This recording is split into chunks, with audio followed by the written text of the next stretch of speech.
insufferable. All right, we're live now because we're having a conversation that should just be held in public. Where's the motherfucking law and order? That's what we want to know. Yeah, I want to know when the fucking FBI is going to actually step up and do what they're supposed to do and actually give us the info that we're supposed to have. Hey, Mr. Patel, from the American people, we calmly beseech you to firmly take a grip of your shoulders. Now, it's going to be a firm grip. I want you to really hold on there. And then I want you to tug, because you are currently suffering from a level of cranial rectitis that almost requires you to lemmy-winks yourself up into your neck. So how about you pull your head out of your ass and do your job? Just really all we ask for. Note from America. It's really all we ask for is for all the known wolves to be immediately rounded up. Round them all up. I want the known wolves that are on the FBI watch list, and I want the known wolves who are being investigated by sheriff's offices all over the country. I want them rounded up, and I want them put somewhere safely until we can get a handle on this mofo, because I can't take it anymore. Bring back asylums. Insane asylums need to make a comeback. Yeah, so we're not arresting people for thought crime. All the known wolves, make them public. Be like, this dude is on the watch list. Make their faces public. Make them known. I've got one for you. Let's start out today's, before we get to the trial, let's start with a known wolf. One that has been known to me since 2020. And now the community sees this person for what they are. So there is a teacher at a public school here in central or western New York. Can we start profiling teachers? Can we have random phone checks? Because they are more, people make fun of the Catholic Church. As a recovering Catholic, I've done it myself. But if we really want to take a look at the public school system, they beat the Catholics. All right. This is Patrick Freevold. What in the soy face hell am I looking at? This is Patrick Freevold. And if you think this t-shirt is bad, wait till I show you the one that says, "Is he dead yet?" Because he wears that one on social media too. I reported this man back in 2020 to the authorities at the school because he had made violent fantasy posts about murdering the president of the United States, Donald Trump. And I thought, boy, this guy should not be a teacher. And I sent the post to the school and I asked them to please take a look at it. And I was told that they have no ability to stop him from speaking whatever he wants to say, including death threats against the president. Now, this is what happened yesterday. Yesterday, he decided to put this out there. Charlie Kirk, who said that gun violence is a price worth paying for his version of the Second Amendment, spent his last coherent moments baselessly blaming trans people, which is not this. None of this is true. Gun violence and arguing for stripping them of exactly those rights. He actually wasn't talking about that at all. They were talking about gang violence and shootings, mass shootings. This aspiring Goebbels really was interrupted by a bullet to the neck, which quickly cured him of HVLD, high velocity lead deficiency. Hey, and shortly, asshole. From a funny person. If you have to explain your joke, you're not funny. It's not funny. And shortly thereafter, he became a good Yahtzee, good riddance to bad garbage, because only a good Nazi. So this is a guy that I've been completely aware, and the school has been aware of since 2021 at least. And here's his post, which I saved from 2021. This is the one that he made back then. I kind of want to order a bunch of Make America Grape Again shirts. The town that he's in is famous for grapes and wine. That's why that makes sense. Okay. For 1551s. It's a great. He lives in a grape town, in a wine grape town. Is also a euphemism for right. No, he means actual grapes because he's a teacher. He has he's the robot club leader. So and 1551 is the name of his robot club. I wanted to order a bunch of Make America Grape Again shirts for 1551's 2021 season, assuming there is a 2021 season. We'd use the standard grape stomping robot logo. They have a grape stomping robot. That's the thing they did. But replace all the grapes with bloody Cheeto-colored body parts, with that half-drowned ferret of a toupee ground under one boot, bits of gore-splattered scalp still attached. So Okay. this is what I sent to the school in 2021 and said, this man has a serious mental disorder. He should not be teaching children, and you should do something about it. And you know what they told me? They told me to go fuck myself. They told me there was nothing they would do, and they wouldn't want to do it if they could. And now he's being the entire school is being dragged on Twitter right now. So good. I cannot tell you how thrilled it makes me that they're finally getting the attention that they deserve. And, immediately they put him on leave. So now when the entire world sees what they've been allowing, now suddenly they can do something about it. But when one parent said to them, I don't want my daughter being in this guy's classroom. I don't want my daughter being anywhere near this person because this is terrifying and mentally ill. They had nothing to say to me other than, we can't do anything.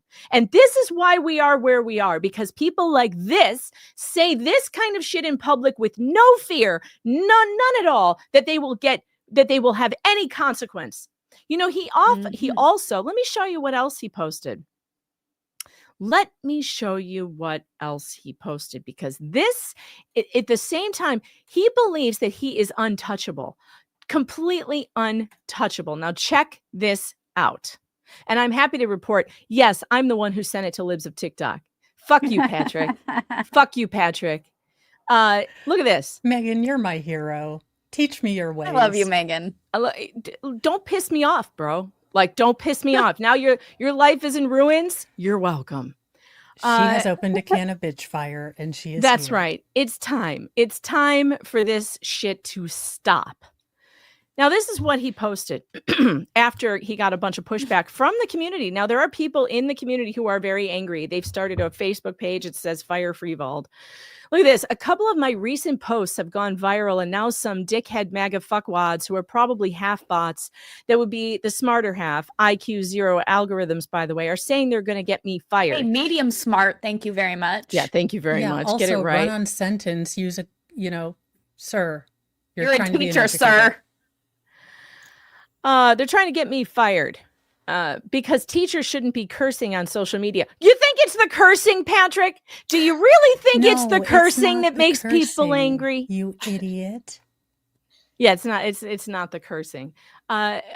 And it's like, sure, buddy, get in line behind everyone else trying to get me fired. First off, you probably don't exist. Second, you're not going to call my boss. Third, they already know I'm unrepentantly vulgar. This is true. They know that. They did know this. I'm unrepentantly vulgar on social media and wish I wouldn't be. They wish I wouldn't be, but are resigned to putting up with it. Because fourth, I have tenure and seniority in the strongest union, in the strongest union state in the country, and they only have to put up with me for 7 more years. Come get some, you purported PDF file supporting fascists who almost definitely are actually at best Indonesian trolls being paid with Russian PSYOP funds. The whole reason I'm this loud is because others are afraid to be. Afraid? None of you people are afraid. None of you people are afraid to spew your disgusting vitriol. None of you are afraid, and you should be. It's time for you to be afraid. This is why, and here's how we're going to make it so that you're afraid. You're going to get fucking fired. I'm done. I'm done. I want every one of these pieces of shit canceled and out of anywhere where they have authority over children or anywhere that matters. I want them gone and out. They've been canceling people on the conservative side for years for nothing. It's time. We've always been like, well, we're for free speech. Well, I'm done. Here's the thing that I see. They have had the social zeitgeist for about 15 years. For 15 years, they've been able to do this. Now they're getting pushback. And anyone who's dealt with toddlers or terrorist toddlers, teenagers were always my worst part. When you are losing control, when the toddler is losing control, that is when they become the loudest, the shriekiest. We are going to see some of the most disgusting stuff. They are losing the narrative.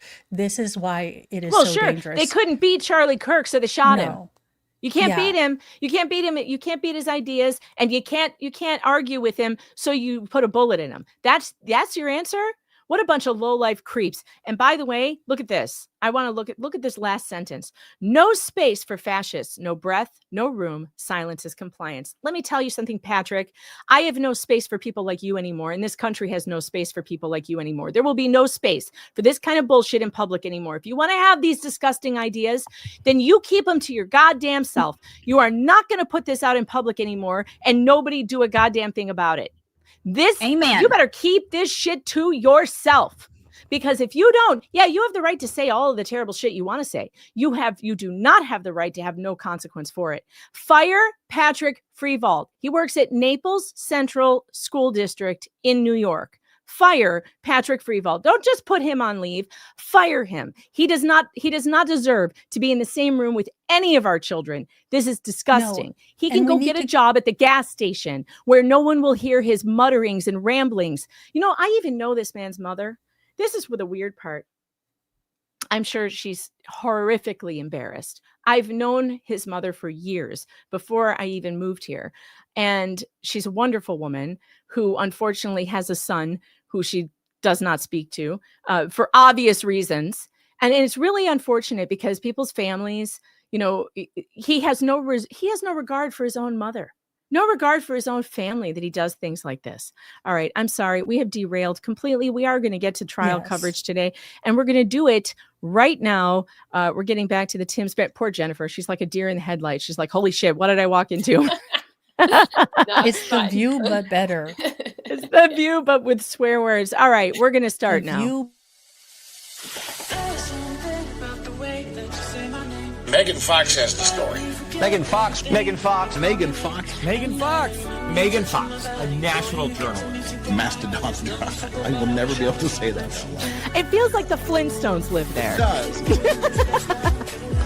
Well, don't trust women. I think you just touched on that with your last. That's what they brought. We're going to have to bring back chaperones. Jesus, no. Just careful. Stop! Break! Ooh. Hard right. How did you screw up a stove, Megan? You're a woman. I thought that was baked into you, like at the genetic level, how to operate kitchen equipment. And honestly, Megan, if you don't like it, I'm sorry. I've been very nice to you. You get Dino hanging out outside chewing on a large bun.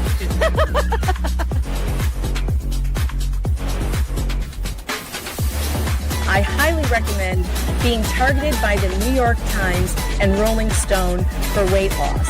And I'd say, keep it coming. I need to lose 20 more. Please, keep it coming.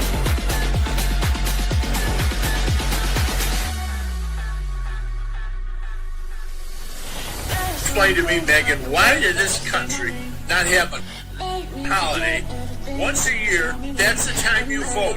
If you don't show up and vote, up your ass. You don't get another chance. You don't get, I don't care if you're in the hospital. Crawl to the stake, crawl there.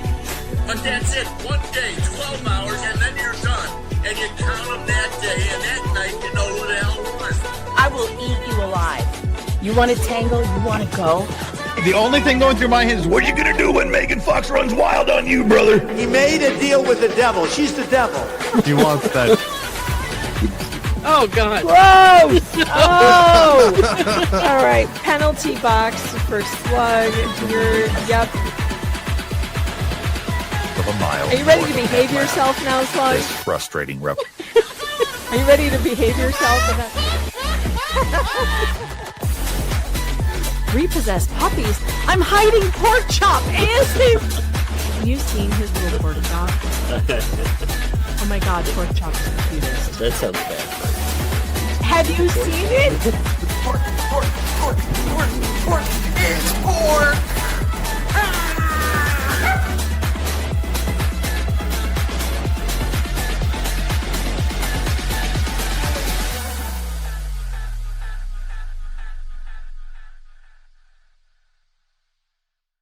Though you may be tempted, do not contact any person or persons mentioned on this stream. Do not even think about contacting anyone who may be the topic of the daily news. If you should do that, the host will question your IQ, possibly call you names, and mock you for disobeying these basic rules of decency. All the best! Welcome back to the show where no one is screaming and losing their absolute shit at you. No one is losing their shit today. We are going to watch.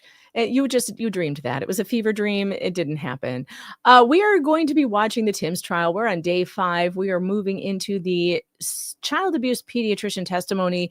The name of this bitch is Verena Brown. And let me tell you something. If you just go to Google, and you search Dr. Verena Brown, I actually forgot to do this before the show because you will find that this person has been sued multiple times in multiple cases for taking children away from parents falsely, alleging abuse where there was none. And she is definitely a figure of controversy. She is well known in the CPS, the family communities that are fighting with CPS. This is a woman who is as well known as Sally Smith in the, where's my button? Sally Smith.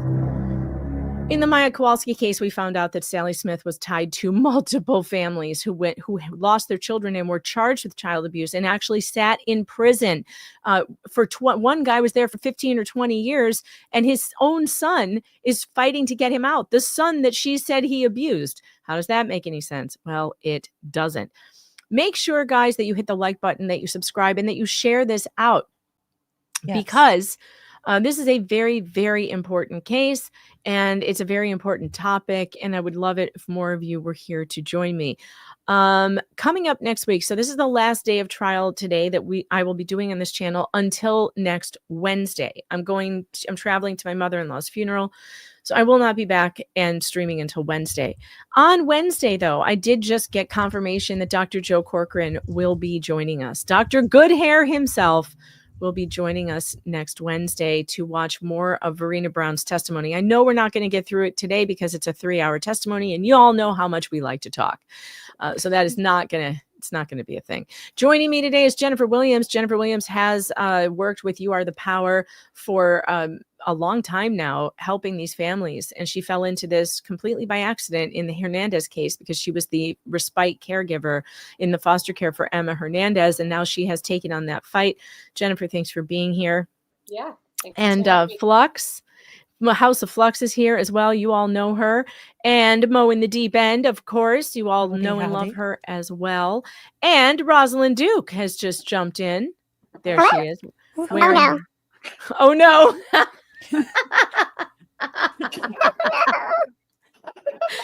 And she doesn't normally sound like that. I'm so sorry. It's all right. It was such a serious moment. You completely ruined it. I'm just kidding. She's wearing her fantastic merch, her what merch? What? And you can get that on her channel, I believe. She probably has a shop link on her channel. Shop. Yes. The Griff Shop. You can get it. All right. She is very, very talented in the graphical arts. That is true. I'm always in awe. She's a graphical artologist. Yeah. Oh. As a technical muggle, I am in awe. Thank you. Well, so this, we got the bingo card going. Does everybody have their bingo? Yes. Okay, everyone has their bingo. All right, I have generated my new card. Here's what we're looking at today for bingo. I think there is a new square. Wonder if anyone of you can find the new square. Let's see. All right, we have conflicting testimony, defensive body language, evasive answers. The simulation does not disappoint. Mo drops the C word. I'm surprised that didn't happen in the first 5 minutes of the show. Dumpster moment. I was waiting for the bingo card. I wanted it to count. Get squunched. Get squunched. Yeah, get squunched. Witch sighting, sex scandal face, drunk or high witness, coughing in the gallery, prosecutor earns Megan's hate, free space, overruled, hair talk, Meg's blood pressure meds stop working, and no, you can't count the first 5 minutes of the show. Lazy investigator, what a bitch, judge gets annoyed, court reporter, stink eyes, state lies, blink rate anomaly, Mo hates prosecutor, Mo makes us snort, and sidebar. All right, let's go over to the trial. Dr. Verena Brown. You're not going to like this woman, ladies. You're not going to like her. Is she gonna Jennifer, is there anything you medical want to say dress?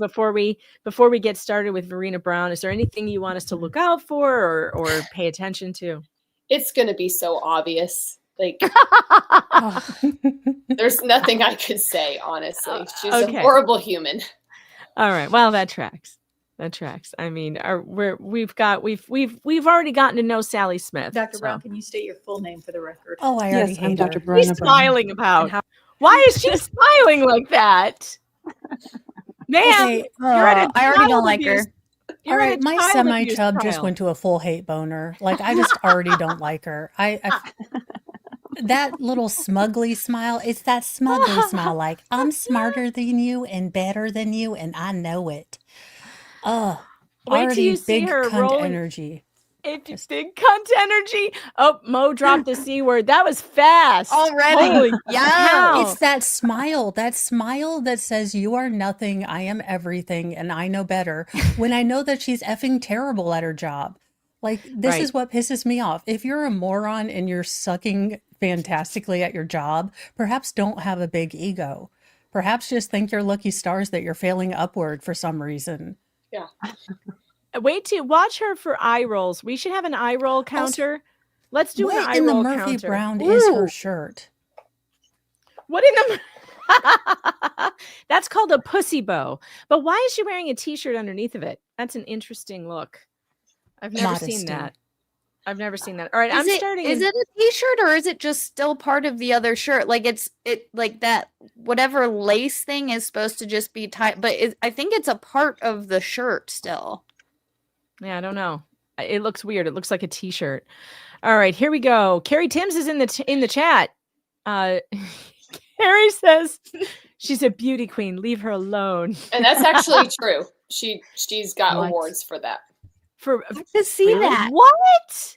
Yeah, It's she's also the hair for me. She has she's beauty queen also hair. a She does have Fox sexologist. News hair. A sexologist? A sexologist? She's a sex doctor?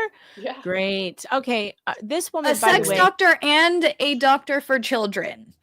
weird. So wait, What's how can weird you be about a bad that, touch Lux? doctor and a good touch doctor at the Right? same time? Like- Is it like bad cop, good cop?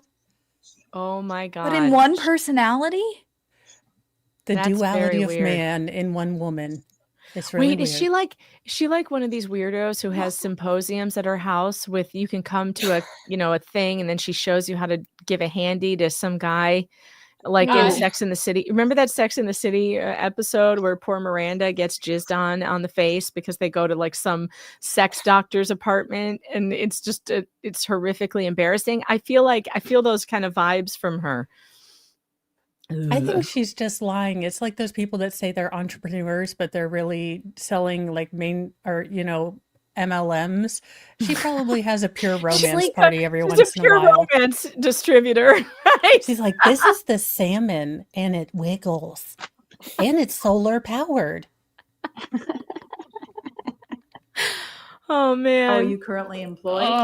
I am a child abuse pediatrician at the Stephanie V. Blank Center with Children's Healthcare. What is going on with this eyeball? I'm sorry. I hate her face. What is happening? What is happening? Hold on. Let me show you what I'm talking about. What is happening right here? That's not a line. There we go. What is happening here?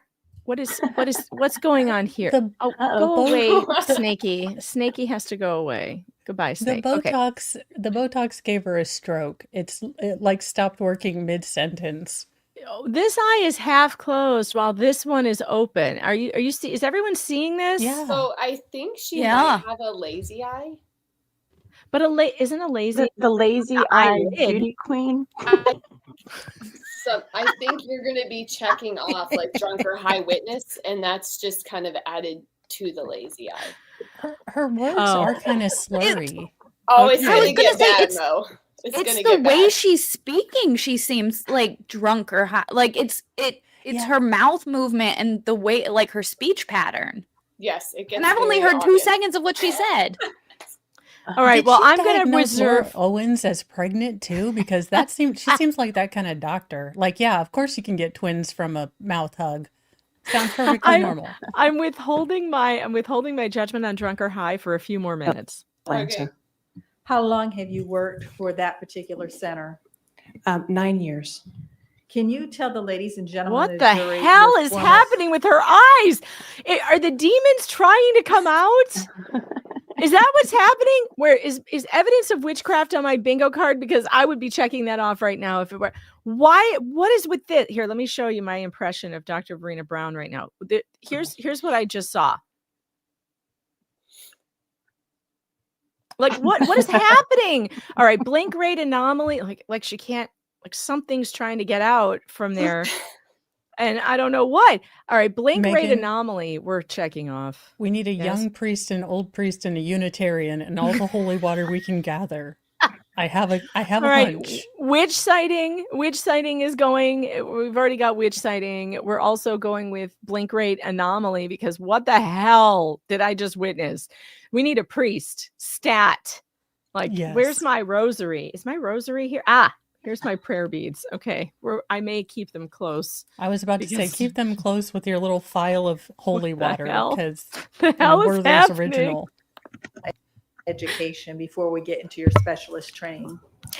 Yes, so I went to Georgia Institute of Technology, where I got my bachelor's degree in biology. I went to Mercer University School of Medicine, where I got my MD.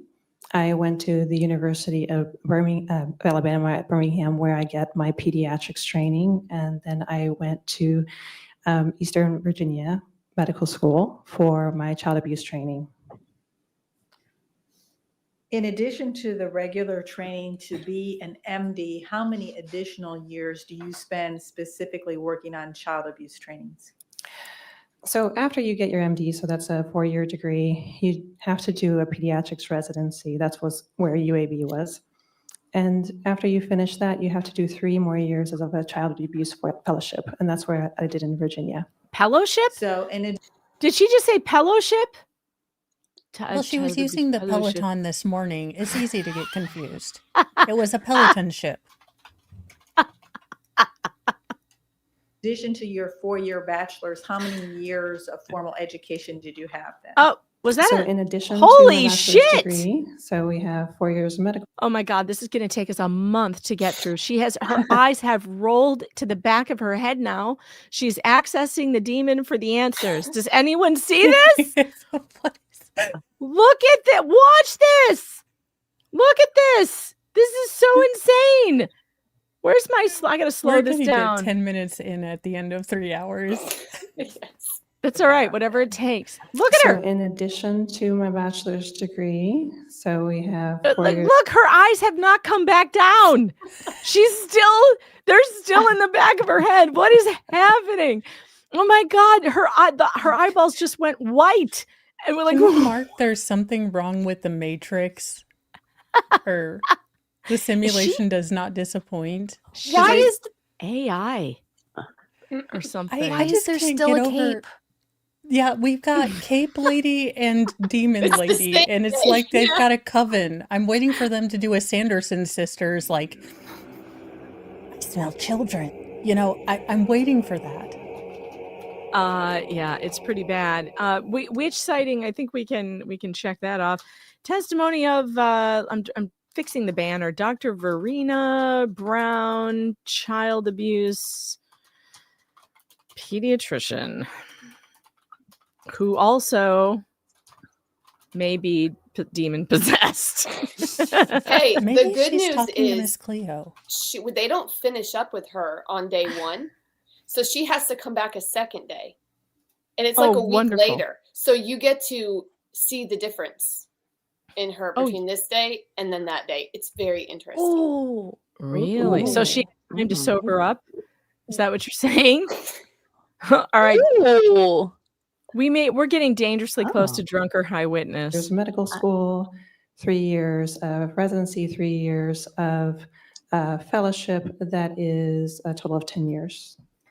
Are you certified to practice medicine? Yes. What certifications do you hold? I'm certified in general pediatrics and child abuse pediatrics. Are you licensed to practice medicine in any state? Yes, here in Georgia. And are you a professional of any professional organizations? Are you a member of any professional organizations in your field? Yes, I am a member of the American Academy in Pediatrics. Actually, I'm an elected member of... Jennifer, what did you just send me?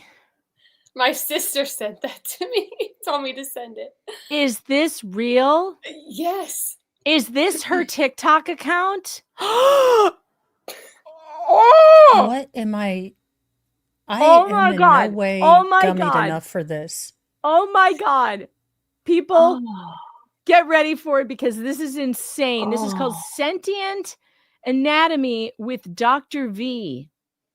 Oh man, she thinks very highly of herself, doesn't she? I don't want to play the music. Is it like copyrighted music? I'm just going to leave it on mute. Yeah. Look at this shit. Boy, does she thinks very highly of herself. Watch that. It gets worse. Sexy hair flip. Is she gonna bend and snap? What in the hell? Oh my God. Don't look at me like that. Don't make eye contact, chat. Look at this. Is that her naked under a sheer scarf? I don't know if that's her, but it's her. That's her. That is her face. That's her nose and her mouth. I'd recognize them anywhere. That is her. Oh, wow. Megan, what exactly is sentient anatomy? Does that mean that my boobs are actually alive and have... So when I call Hagatha the leg, I am in fact giving its own agency because it is Hagatha? Like... I don't know. I don't know what that means. I don't know, but I'm going to look into it some more. Holy crap. What else is this woman doing? She's coaching. She's going to be your coach. Oh, of course. Of course she is. Need a coach to help you build structure to live your healthiest, most fully expressed life? Oh, God. What is this? What in the sugar-coated turd is this? She's crazy. Real science. What is this? Right. Is there music? And pediatrics. Would we be wrong to also call her a Muppet? She is a little Muppety. I would feel less disturbed if she was a Muppet doing this. I would feel more comforted if she was a Muppet. Her being human is actually creeping me out right now. I think she might actually be a witch. Like, I think she might actually practice witchcraft. What is this? Oh my God, no. She definitely dances naked in the woods under the moon. 100%. 100%. Oh my God. Y'all, we are getting together. We are finding a creek and we are doing this. I don't care how long it takes us, but we are finding Little Mermaid dresses and we're going to be like. She is in a formal dress wading around in a creek. The hell am I looking at? What in the Kim Kardashian BS is this? I don't She is very much like Lips. They both think they're beauty queens. They think they're really something. I mean, she is an attractive woman when she's not, high as balls. And she stealing your kids. Rack. She has a nice rack. I'll give her that. She's got a nice rack. But, she's past her prime. I love Let's that be I'm honest. saying that and Flux not saying that. I'm like, look at the boobs on that chick. Oh my God. Well, maybe the Flux doesn't think she personality- has nice boobs. I mean, maybe Flux doesn't like those boobs. She's a fun and done kind of chick. You don't marry this chick. I'm definitely a boob lady, but also it's just like certain boobs when there's a horrible, horrific personality behind them. It's like, oh, they're not good boobs anymore because they're rotten. Oh my gosh, you're smarter than men because they're like, she'll be fun.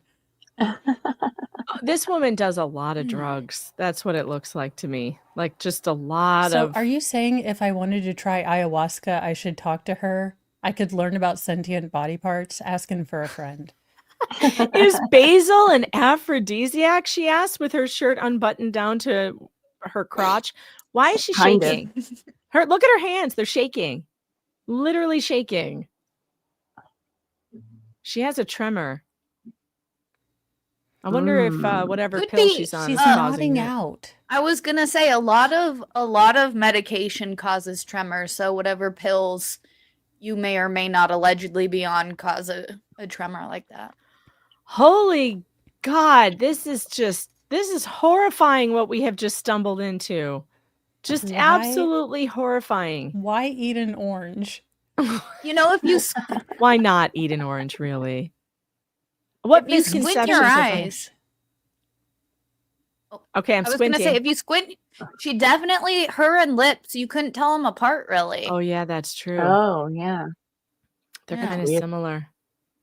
Especially Kinda when they have the hair down and shit, and those big old duck red lips. They look the same to me. Uh-oh. What is she doing? Is she taking her hair Oh down? no! Oh no! I didn't mean it. Oh, I seduce didn't us. mean it. Oh my gosh, I can't help myself. Taking Mean down to your summon hair. it. Is she comparing a woman's body to a scrunchie right now? I guess I feel like I really want to hear this, but I don't. The hymen is open. Oh yes, she's talking about From the the time hymen. you were born. Oh my So God! there is no such thing Stop as- it. Okay, Wait, so Megan, is there a should get I the take air a sick scrunchie bag? for my kids to Is give there them an- the? I want air sick bag on the bingo card. Is air sick bag on the bingo card? Because I'm reaching for my air sick bag. I may No. have to get high to watch this. I Same. tried to watch the Timms trial, but then I got high because this woman is just confusing us all. I'm sorry. I know that this is incredibly wow. Okay, I we're gonna don't go want back her to add the finger to the scrunchie. It's so bad. I'm never going to be able to use a scrunchie again. Gosh dang it! Don't say finger. The Council of Child Abuse and Neglect. That's a council that's part of the American Academy of Pediatrics, where we help write policy for the United States, and it's actually regarded internationally as well for the field of child abuse pediatrics. And I'm also a member of the International Society for Child Abuse and Neglect, member of the Helfer Society, which is Sounds like a professional coven. society for child abuse and neglect.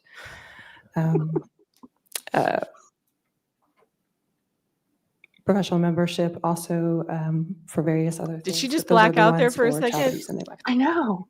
Do you subscribe to any professional journals? Yes, the she's AAP's on Journal that. of Pediatrics is the main one. Approximately Should we how many play the game patients have Guess you Which treated during your substance she's career? on? Many. It's been in the thousands now. Have you I think a testified? strong runner is Oxy. It's a front runner. Ooh. Possibly Good one. Oxy, maybe Not that I'm speak- fentanyl. Not that I'm speaking from experience, but perhaps she went to the dispensary and she didn't realize that there's a different level of knock you on your behind from a, consummate hippie to a teetotaler. So maybe she was like, I just need something really strong. And it was like Cheech and Chong strong versus, like Kitty Foreman strong. She was just a little confused. Under the Undertaker is guessing cocaine. You don't know anything about cocaine, sir, do you? This is not cocaine.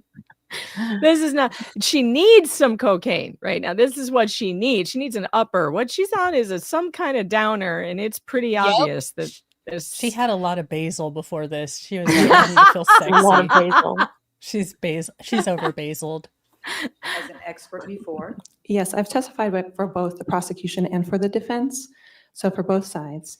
And I've run out of count, actually. It's been about 200 times, I think. It's so arrogant Ooh. to show up in court, blasted out of your mind. All right, I'm going with drunk or high witness right now. It is so arrogant to show up like this and think that you can answer questions and no one is going to notice that you are blasted off your ass. This woman is blasted high, like Yes. high as She's fuck. High as fuck, no doubt about it. And like that's my opinion, ma'am, of watching human behavior for many years and knowing people with drug problems and watching people who are high. This You woman's can high as hear fuck. her cotton mouth. It's Mhm. it's Yeah. so irritating. Mhm. And it's Like the way drink she keeps water. licking her lips. Yes. Jen, does she ask for Doritos or munchies at any time? Does anyone have a granola bar? Does anyone happen to have some crackers or like rolls. Doritos? She's gonna ask the judge for one of her Werthers. Yes. Like, I just have the Oh, can I worst have one of cotton those? mouth. No reason. Do you have a Werther's? Your Honor, at this point in time, the state would tender Dr. Verena Brown as an expert as a child abuse. I would tender her as an expert in Hood. getting high as fuck. That's for sure. I have no objection to her being admitted as a child pediatrician.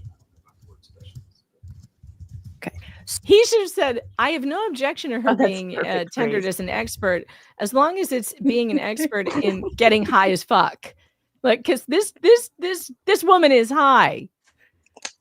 I would have my asked God, for the a drug pause- test. The pause game. Like if The- you the had, pause if game is smugly excellent. was in the dictionary, gotta would be the picture. I gotta take a Smugly. That's perfect. I gotta take a screenshot of that one because it's also in the dictionary under high as fuck. Look at this. True. Look at this. Look at How this. can you be high and still arrogant? I thought it would make you nicer. Damn. Well, she's about to get No, a little I mean, she- humbled here. Oh, Ooh. yay. Ooh. Humbling. I was gonna So- say she could have just like wholly ripped the bong before she gone in, so she's like stoned, but she's at that level of stone. Like I can be a philosopher right now. Right. Oh, It hasn't that's- quite that's kicked where in we're yet. at. And it's going to kick in a minute even worse. That would be great.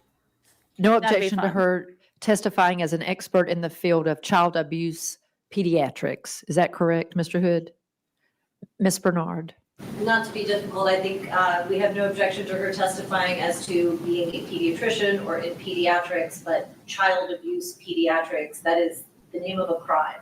That is not a medical area. That is not a scientific area of specialty. And in fact, in her reviewing her, I'm gonna need you to CV, turn your she talks face about down, writing ma'am. policies specifically. This is not scientific. This is a legal conclusion that the jury is responsible for coming to. So she certainly seems qualified as an expert in pediatric medicine, and we have no objection to that. But characterizing her as anything that has to do with the actual allegations the state is seeking to make, those God, look at her face. Are you watching her eyes? Her face is bold, underlined, capital letters. I'm gonna need her to turn her face down. You'd think she'd pay attention to that because I have a bold, underlined face, so I know that I have to keep it under wraps. Right. I've always got to That- keep my non-resting bitch face going. during That being intro. said, I am susceptible to stupid. So should you guys on the panel see me doing like, Oh yeah, I've already been there. I love what Catherine Bernard is saying right now. She's saying we're not tendering her as an expert in child abuse pediatrics because that's a fraud. There is no such thing. That's Child right. abuse pediatrics is Yes. not real, and it's not science, and it's unscientific, and it's not a thing. It's this specialty that was made up. There's no actual I think we looked into it, and getting your child abuse specialty is like, I don't know, it's like 8 to 20 hours of some Yeah. of conferences. It's Mm. not a lot, right? And like she said, it's a legal term. It's not a Yeah. medical term. Right. It's a crime. Child abuse is a crime. It's not something you can diagnose. the Auburn standard of scientific evidence. Ms. Fox? Your Honor, she is a child abuse specialist. Her specialty is child abuse pediatrics, as Mr. Hood pointed out. I would tender her as an expert in that field. She has testified for me as an expert in that field before.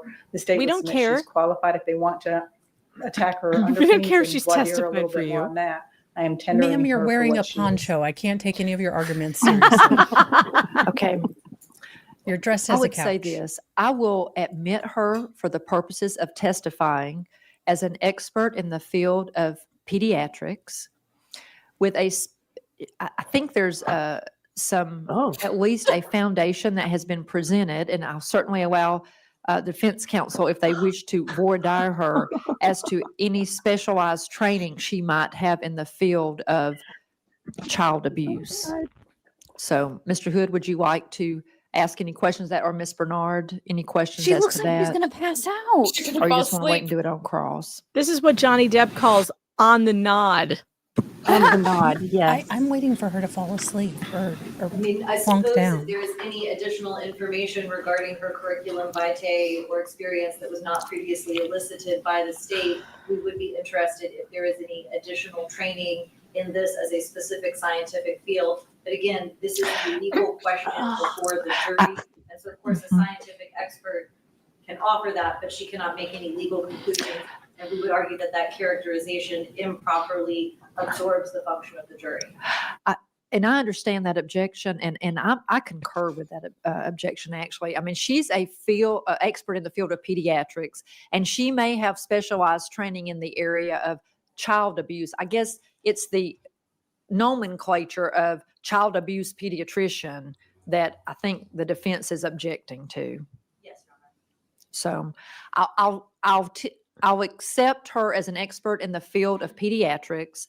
She may have specialized training. I'm sure you're going to ask about that. I'm sure the defense is going to ask about that in the area of child abuse, but I'm not going to call her an expert child abuse pediatrician. Good judge. Way to go. Good. Thank you, Auntie Go back June, to not your Auntie Bev. Training at the Children's Hospital, the King's Daughters in North Auntie Sue. Virginia. It's my understanding you just Auntie Sue. I testified was that like, what Auntie is her Sue's name? name. Auntie Sue. Suzanne. Auntie Sue. She's my favorite auntie at this point. Yes. 3 additional years of child abuse training at that facility.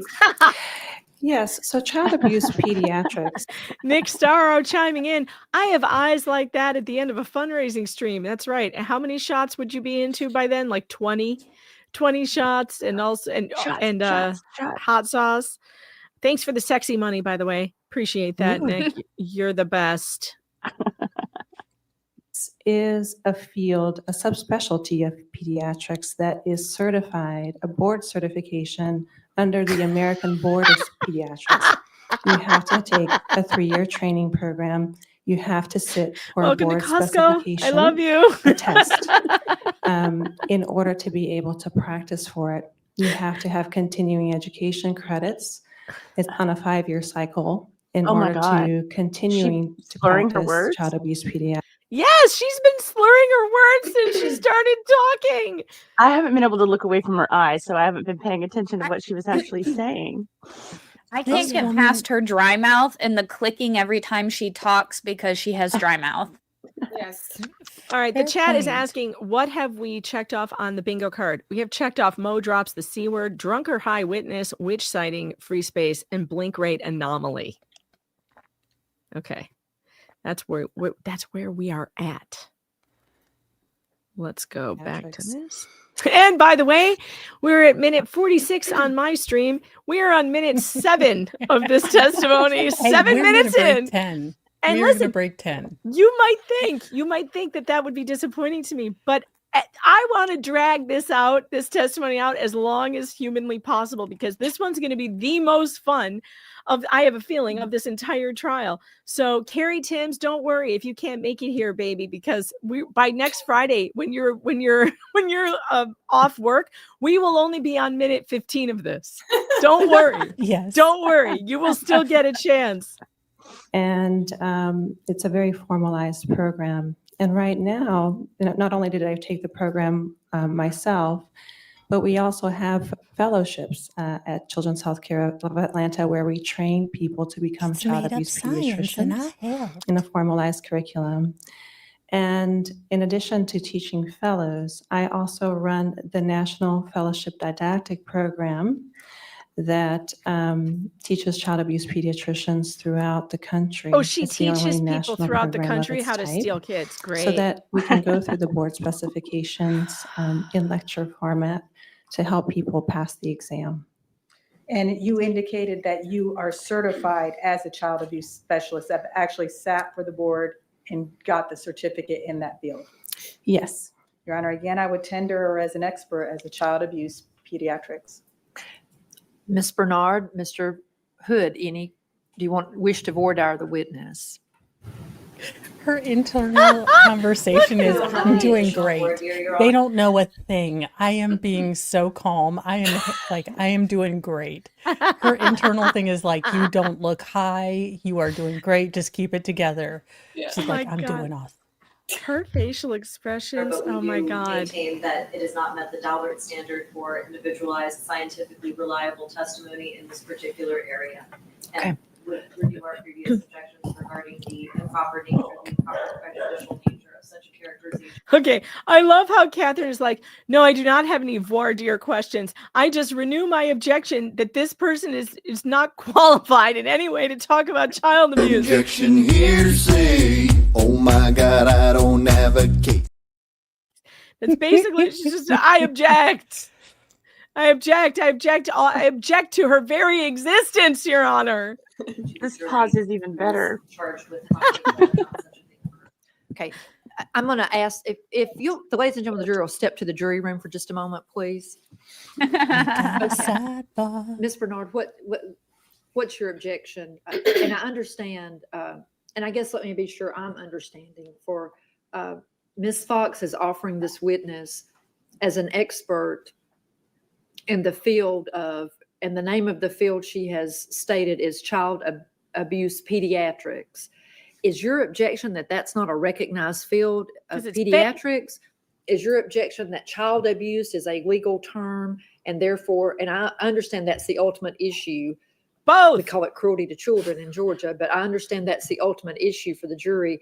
What specifically is your objection? To both of those, Your Honor. Of course, there is a standard for the presentation of scientific evidence by someone who is qualified as an expert. And here, particularly the mention of the specific policy-making role of her in this child abuse subfield. Coughing in the gallery. We believe is frankly disqualifying for someone to operate under the scientific standard of Daubert.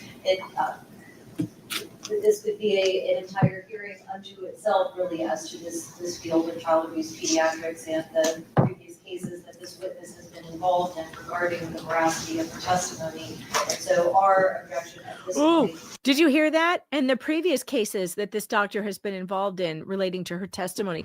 So we could do an entire hearing, Your Honor, on this witness and her previous bad works, because we have a whole file on it, and she's accused many people. So they should hold a whole hearing. Really, there should be a Daubert hearing for sure on this, to be like, this woman is she's a false accuser, is what she is. Yeah, I would love that. Is that there has not been a sufficient foundation made that this is reliable, a scientific separate field that is so specifically separate from pediatrics as to warrant a new and separate qualification to be provided to the jury.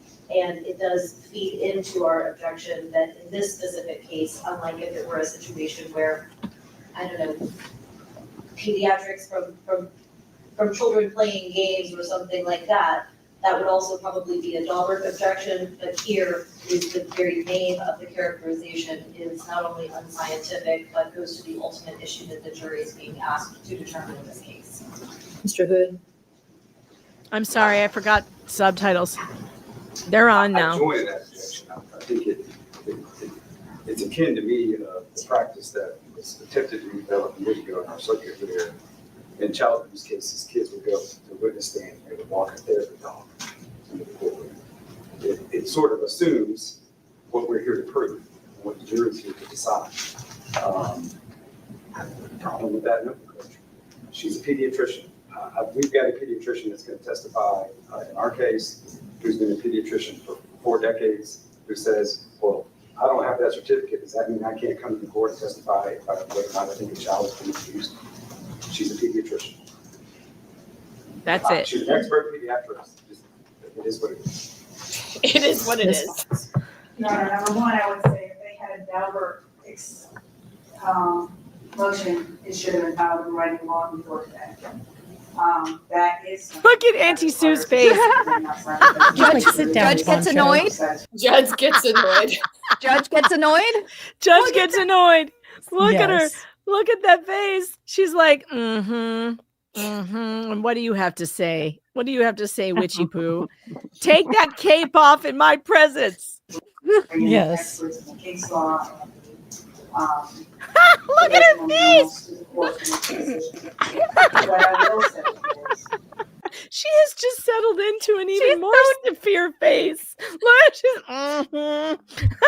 Oh Lord, I love her. I feel like she's already done with this case. I do too. She's done. She's done. She's like us. I said in the first 5 minutes of this trial, if I'm in the jury, I just heard everything I needed to hear. I'm done. They're not guilty. Can we go home now?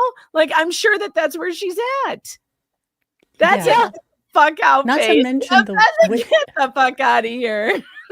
Yeah, she's like, you brought a high doctor who is terrible, who has a history of being terrible, and you are bringing her into my courtroom, I'd have said, I'm taking my judge robe off. You have 5 minutes to be out of my courtroom, or I'm bringing out my gavel. The eyebrow. Look at the eyebrow. She's got one eyebrow raised over her forehead. Look at it. Holy shit. Auntie Sue is about to get out the wooden spoon. Auntie Sue's mad. She's almost listening, says Sticky with it. Oh, man. Oh, I love Auntie Sue. She's great. She is a treating physician of Jameson. She is the child abuse specialist. That is her title. That evaluated Jameson. I don't care if that's her title. I'm mowing the deep end. That doesn't mean anything. Mo, are you actually in the deep end? Both sides have already mentioned to the Well, team I that there will am be dealing child with abuse technology in a specialists. hateful wig In fact, right at now, some so point, yes. Someone has said in the presence of the jury they're B3. I don't know whether they'll be 3 or not, and the state's clearly calling at least one. That said, she has put on the record the extensive training and the fact that it is a certified. All right, someone says I have to read my super tips. I would much rather read those than listen to this woman drone on. So hold on a second. Let me get over there. At least the judge's face reflects how we all feel. It's like one of the first times we've seen that. It's true. Oh my God. We just need her face and the entire principal speech from Billy Madison. In no time did you make anything resembling a coherent thought. In your We are all incoherent dumber. we are dumber. May God For have mercy listening on to your you. soul. Like Cynic that's and what, cheap. Cynic and cheap, thanks for the 5. Bruce has to farm it out. He lost his pro hack vice in Florida, so he can't file a suit. Oh, wait, that was from last night. I got to play that tonight on tonight's show. Here's one from today. Nope, not letting me do himself. That. Why isn't it Another not letting me case do that? There we go. 17 minutes of BS straight to Megan's blood pressure medicine not working. R.I.P. Charlie Kirk, a legend. Yeah, Vice Baby, thanks for the 5. Lurker roll call. And this one, Tammy Fayette. The lurkers. Lurker roll call. That's right. We need the lurker roll call. Those of you who are lurking, please be advised that YouTube will not count your view on my channel if you are lurking and not participating in chat. So all we need from you is like a period, a question mark, anything in the chat, just for lurker roll call. Let's take the roll for the lurkers right now. Let's get that algorithm pumping, guys. Lurkers matter. Hashtag lurkers matter, YouTube. Tammy Fayette, thanks for the 5. This one is going to have you rolling. Auntie Sue, I'll allow it. Rylan Poole, thanks for the 5. This reminds me of Brad Bird's best role voicing Edna Mode in the film The Incredibles. No capes. No capes. No capes. No capes. Stop it with your capes in the courtroom. The hell kind of business are we running here? What kind of shit show is this? All right. Progression. This is not something where we just made up a title and brought her trumps Yes, her you on did. into Yes, court. you This is did. something that there is a program, Exactly how all that there this is a works. certification. She holds the certification. She has sat on that board. She has taken We think your tests. certification She is has hot also garbage. been in a board that trains other people. So it's not even something where she's a unique creature unto herself and there's no other ones in the United No, I'm States. pretty sure she's a We unique know effing already creature the unto jury has herself. heard there is a child abuse specialist at Erlanger. We have heard that specialist's name. We know that the child was seen by a child abuse specialist in Shelby. That has already been told to the jury. Had brought that child abuse specialist. Is the judge falling asleep? And my expectation. Oh, no, she was over it. I was objecting. She's like, y'all are I think she testing the was- Jesus in me. Yeah, she Was was she praying. falling giving herself a- asleep? No, she No, was she praying was for like- peace. She was like, she's like, okay, I don't want to go off on this woman too early. She's so So I- respectful. She's going to let her say what she wants to say, but she wants her to shut up. Yeah. From politics and because she's a radiologist. This witness is the child abuse specialist. I am allowed to go in that process. Quite frankly, she's testified before me before in that capacity. She is my expert. From a She's murder already case made up where her I was mind, Karen Witchy Bell, Poo. and Jennifer Block and Emma Love Yeah, brought this Serenity up. now! And she was my child abuse pediatric specialist that we tendered as that specialist and has already testified in front of you. Look at her. She's She's laughing at them. Okay, y'all. This is making my day. I mean, I know that my heart grows a needed couple this. times when women, deal with spite. I am a spiteologist, if you will. And this is petty and spite mixed together, and it is just feeding my soul. I'm like the Grinch. My heart has grown 2 sizes. Now my bra is down 3 sizes, so what are you gonna do? Smile and nod, smile and nod. She's like, mm-hmm. Oh, bless your heart. She's thinking, bless your heart. Yes. You need to make a clip of this, so when we need like a just cleansing moment, it's just a clip of Auntie Sue's face, just like, okay, we're done here. Yeah, that's what we need a clip for. Agreed. I like to call this the smug judge. Judge Smug. Judge Smug. Judge Smug. I would like to remind myself for later that this minute mark was around the hour mark on my program, so I can come back and clip it because it's funny. Do you know how to make a mark in StreamYard? Well, I do, but unfortunately, because my library, I was feeling all my important, library like I can teach something. My library is so full that I have no recording space right now. So if you don't have recording space, it won't let you. Oh, well, I was just feeling smart. Like I can teach Megan something technological in my muggle state. I'm so proud of me. To question that as a field when it's something that you get board certified in and she holds that certificate. It's not like I asked that of our pediatrician who does not hold the certificate. This is the person who's certified to do this. Quite frankly, I object to the timing of the motion and I object to the quality of the motion. This is an established field that you get board certified in and this witness has that certification. Cool story. Now sit We're gonna down. take a 5-minute recess. Okay, let me say this, and I would note that there wasn't a Dahlberg motion filed prior to the trial of this case. I would also note, in response to arguments as well, whether or not this witness has testified before this court, in other cases, I would put that aside in that different attorneys were there. Perhaps no objection was made at that time. I don't remember all the trials we've had over the years. So I can only take the objections as they come before this court today or during the course of this trial. This is what I would say. I understand, I think, based upon the limited testimony that's been presented here today, that this witness has had extra training in the form of a fellowship in the area, in the concentration of child abuse and child abuse protocols or child abuse diagnoses. Now, for purposes of this trial, this court's ruling would be that the court would accept this witness as an expert in the field of pediatrics with specialized training in the area of child abuse. But I don't like the nomenclature of a child abuse pediatrician, and I understand the objection that's been presented to that nomenclature. Now, she's a pediatrician with training in the area of child abuse, but I just don't like the nomenclature child abuse pediatrician. So. And I understand what the court's saying, but Delbert is saying it's not a field law. Delbert's saying it's fringe medicine. This is not. Well, I said they didn't file a motion. That's what I'm saying. I'm not treating this as a Dahlberg hearing. There's no motion. There's no Dahlberg motion pending, but there's a motion pending about qualifying this witness as a child abuse pediatrician. And so what I'm saying is I would qualify this. We didn't qualify those previous witnesses today. We didn't qualify them as a child abuse radiologist.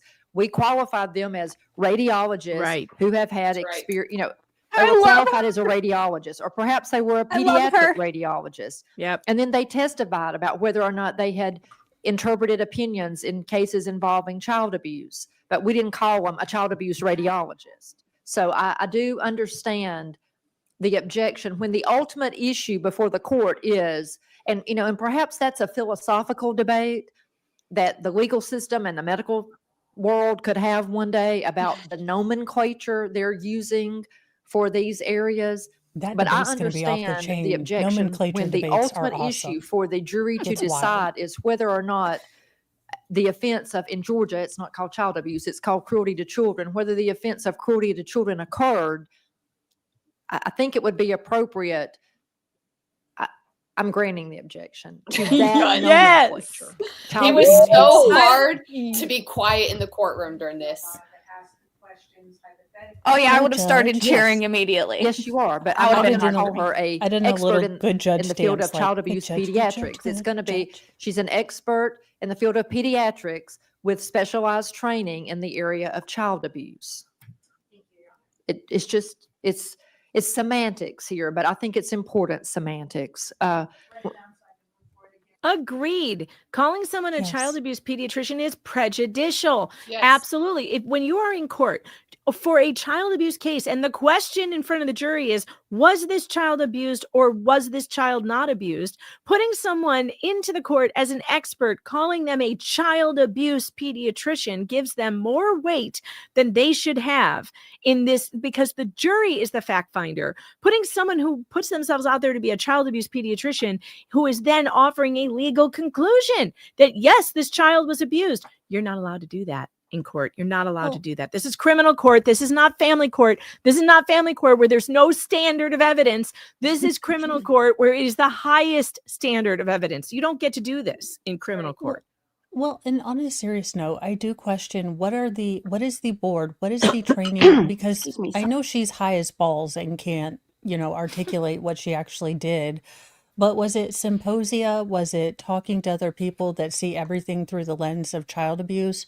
Or was it actual documented cases where they go through and study the pathophysiology of all of these injuries, how they occur, how you can spot them? Or is it a bunch of, lectures where people say, if you see this, it's definitely abuse. If you see this, it's totally abuse. If you see this, could be abuse. By the way, in order to become a pediatric child abuse, to do the fellowship, it is 3 years, a 3-year fellowship in an accredited program, which it's roughly, what do they do? 2 years of active training, assuming a conservative estimate of 50 hours per week for 48 weeks a year. But I mean, it's terrible. And if you remember from the Kowalski case, Dr. Neuberger, who began the field, like he's literally Moses who walked up to the top of the mountain and got the tablets and brought them down for the field. And he's saying, oh, I refuse to take part in it. I told them from the beginning, I told the board when they were deciding they were going to make this specialty, that they were making a huge mistake, because what you're going to do is you're not looking at this holistically. You're not looking at it from a multidisciplinary perspective like I do, like he does in his practice, because he was one of the first pediatricians to specialize in child abuse without any kind of certification. He literally invented the field. He said, you're doing it wrong. You're not focused on it in a multidisciplinary way.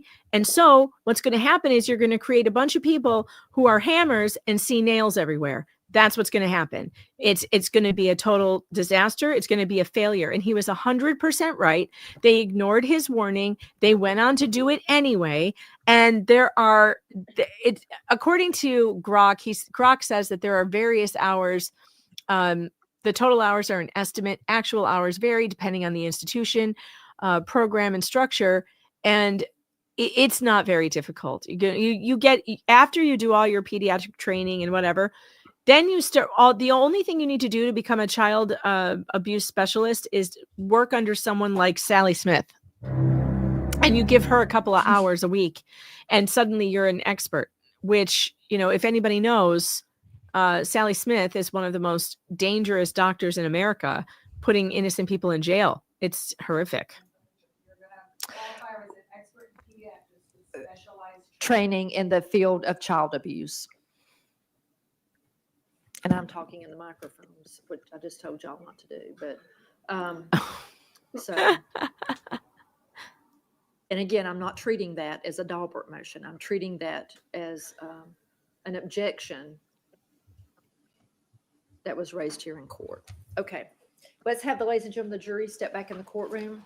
The court would find that this witness is qualified as in the field of pediatrics with specialized training in the area of child abuse. Ms. Fox, go ahead with your questions. Dr. Brown, during January of 2022, did you have an occasion to see Jameson Timms? I did. Would that be in the time frame of January the 14th of 2022? It was. What did you do to prepare for your evaluation of Jameson Timms? So whenever a child comes to us, there's a couple of different ways that they can come to us. Either they come through the emergency room or through a pediatrician on the floor of the hospital that has concerns. And typically there's concerns for either physical abuse, sexual abuse, or neglect. And the job of our team is to really look at a case. This is not responsive. The question was how she came to know Jameson. Sex scandal face. Oh, was it? I missed it. Oh, yeah, it's close. The question was how she came to Yeah, it's pretty close. Wait, let's look. Let's put it up against the picture I have. Let's see. That's pretty darn. I mean, Yeah, she it's looks more close. like the puppy to me. I'm gonna allow it. I'll allow it. Thank Sex you, scandal Megan. face. I'll allow it. know Jameson Timms and how he was admitted, and we're going into something about multiple other. I'll sustain that objection. You can, if you'll redirect your My witness, question Ms. is, Fox. what did you do to prepare for this specific evaluation? Sure. So I had received a call from Dr. Carla Garcia at Erlanger about Jameson Timms. She had stated to You me. can't say what she stated, but what did you do? Okay. Oh, wait, this ooh, bitch has holy testified God. how many times and she doesn't know this shit? Yeah. I'm sorry, but stupidity is pisses me off. Eye roll counter is at 1. Did everybody catch that? Did you catch the eye roll? Look at it. You can't say what she stated, but what did you do? Okay. Holy crap!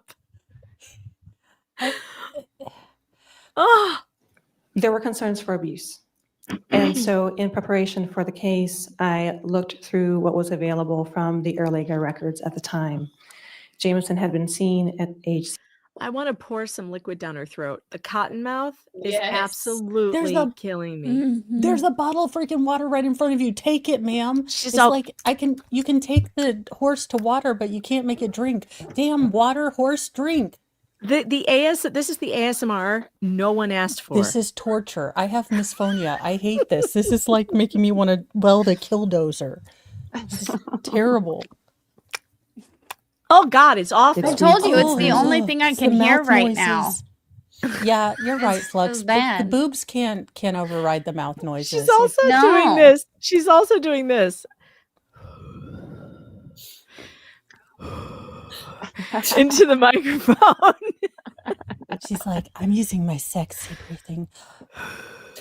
Well, first when he came to me, there were some thoughts of child abuse.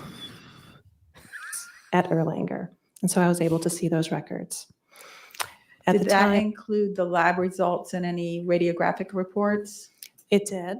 Okay. What else did you review? The inpatient visitation at the time. So any notes from physicians, any notes from discharge notes there.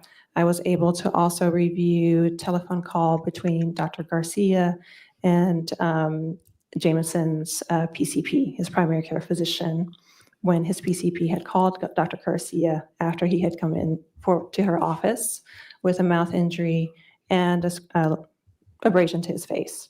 Okay. Did you also obtain a medical history from the mother and the father? I did. And as a result, after looking at the Erlanger records, looking at the notes and the radiographs and everything, and getting a history from the mother and father, what did you do then? Okay. So Eye roll number 2 is going down on the counter. I don't know if anybody else caught that, but it was there. History from mom and dad. There were definitely things that we wanted to do to make sure that there was nothing else going on with Jameson. And this is part of our general protocol. So whenever children come in with a history of bruising, like we had at Erlanger, even though there were lab work done at Erlanger for bleeding disorders, I wanted to make sure that we repeated those. They were normal at Erlanger, but we repeated them at CHOA, and they were normal at CHOA. The only thing at Erlanger that was a little bit off was with factor 9. But at the time, again, he was 6 weeks old, and factor 9 can be low at 6 weeks because it's just an age aberrancy. And hematology had seen him at Erlanger and had stated that it was an age aberrancy. It was normal at CHOA. The other thing that we did was we always ask parents about their medical history. So part of that asking of the medical history is questioning for any kind of genetic disorders for bone diseases, brittle bone diseases. So we ask things like, anybody in the family have blue or gray sclera? Anybody in the family have stretchy skin or hypermobility of the joints? So like, are you super flexible? Anybody in the family have poor dentition? I'm gonna have to start taking or loss shots of with hearing? that noise. All of these questions have I'm to with do you, Flux. with, I've got a refrigerator and booze. I say we do it because holy crap, this woman, I can't. It's bad. It's crackling like a paper. Flux, this is hurting my soul. It sounds like the mic's cracking, but it's her mouth. It's her mouth. How can you function like that? Again, there is a bottle of GD water right in front of you. Just take it. Just unscrew the tap and take it. I feel like I'm talking to Will Smith. Just leave Jada. Come on, it's not good for you. Come on now. Is there a chance that either osteogenesis imperfecta or Ehlers-Danlos runs in the family? Even when the answers I want to don't mute it. sound like there's going to be a genetic issue. I'm in like cases this where close to children have taking multiple out my fractures, earbud. It's and like by if the you time need me, that just I put was hey at in the chat. bedside She's for done Jameson, talking. we already knew that he had a Same, fracture Flux, of same. his vertebrae T10. And we also knew that he had fractures that were healing on the left on the ribs 8, 9, and 10. So we knew that he had fractures. We also knew that he had an injury to the bottom of his mouth. And we also knew that he had an abrasion to his face. So those are all the injuries that I walked in knowing that he already had. Nevertheless, even though we knew those things, even though we knew that he had those fractures, and even though the parents didn't sound like they had any history of bone disease in their families or in themselves, we went ahead and ordered testing for osteogenesis imperfecta. Per our protocol, and per protocol, if you look at papers from the American Journal of Genetics, there is a It's so easy to 2013 just pick paper up by liquid Dr. and drink it. Pepin and Dr. Peter Byers.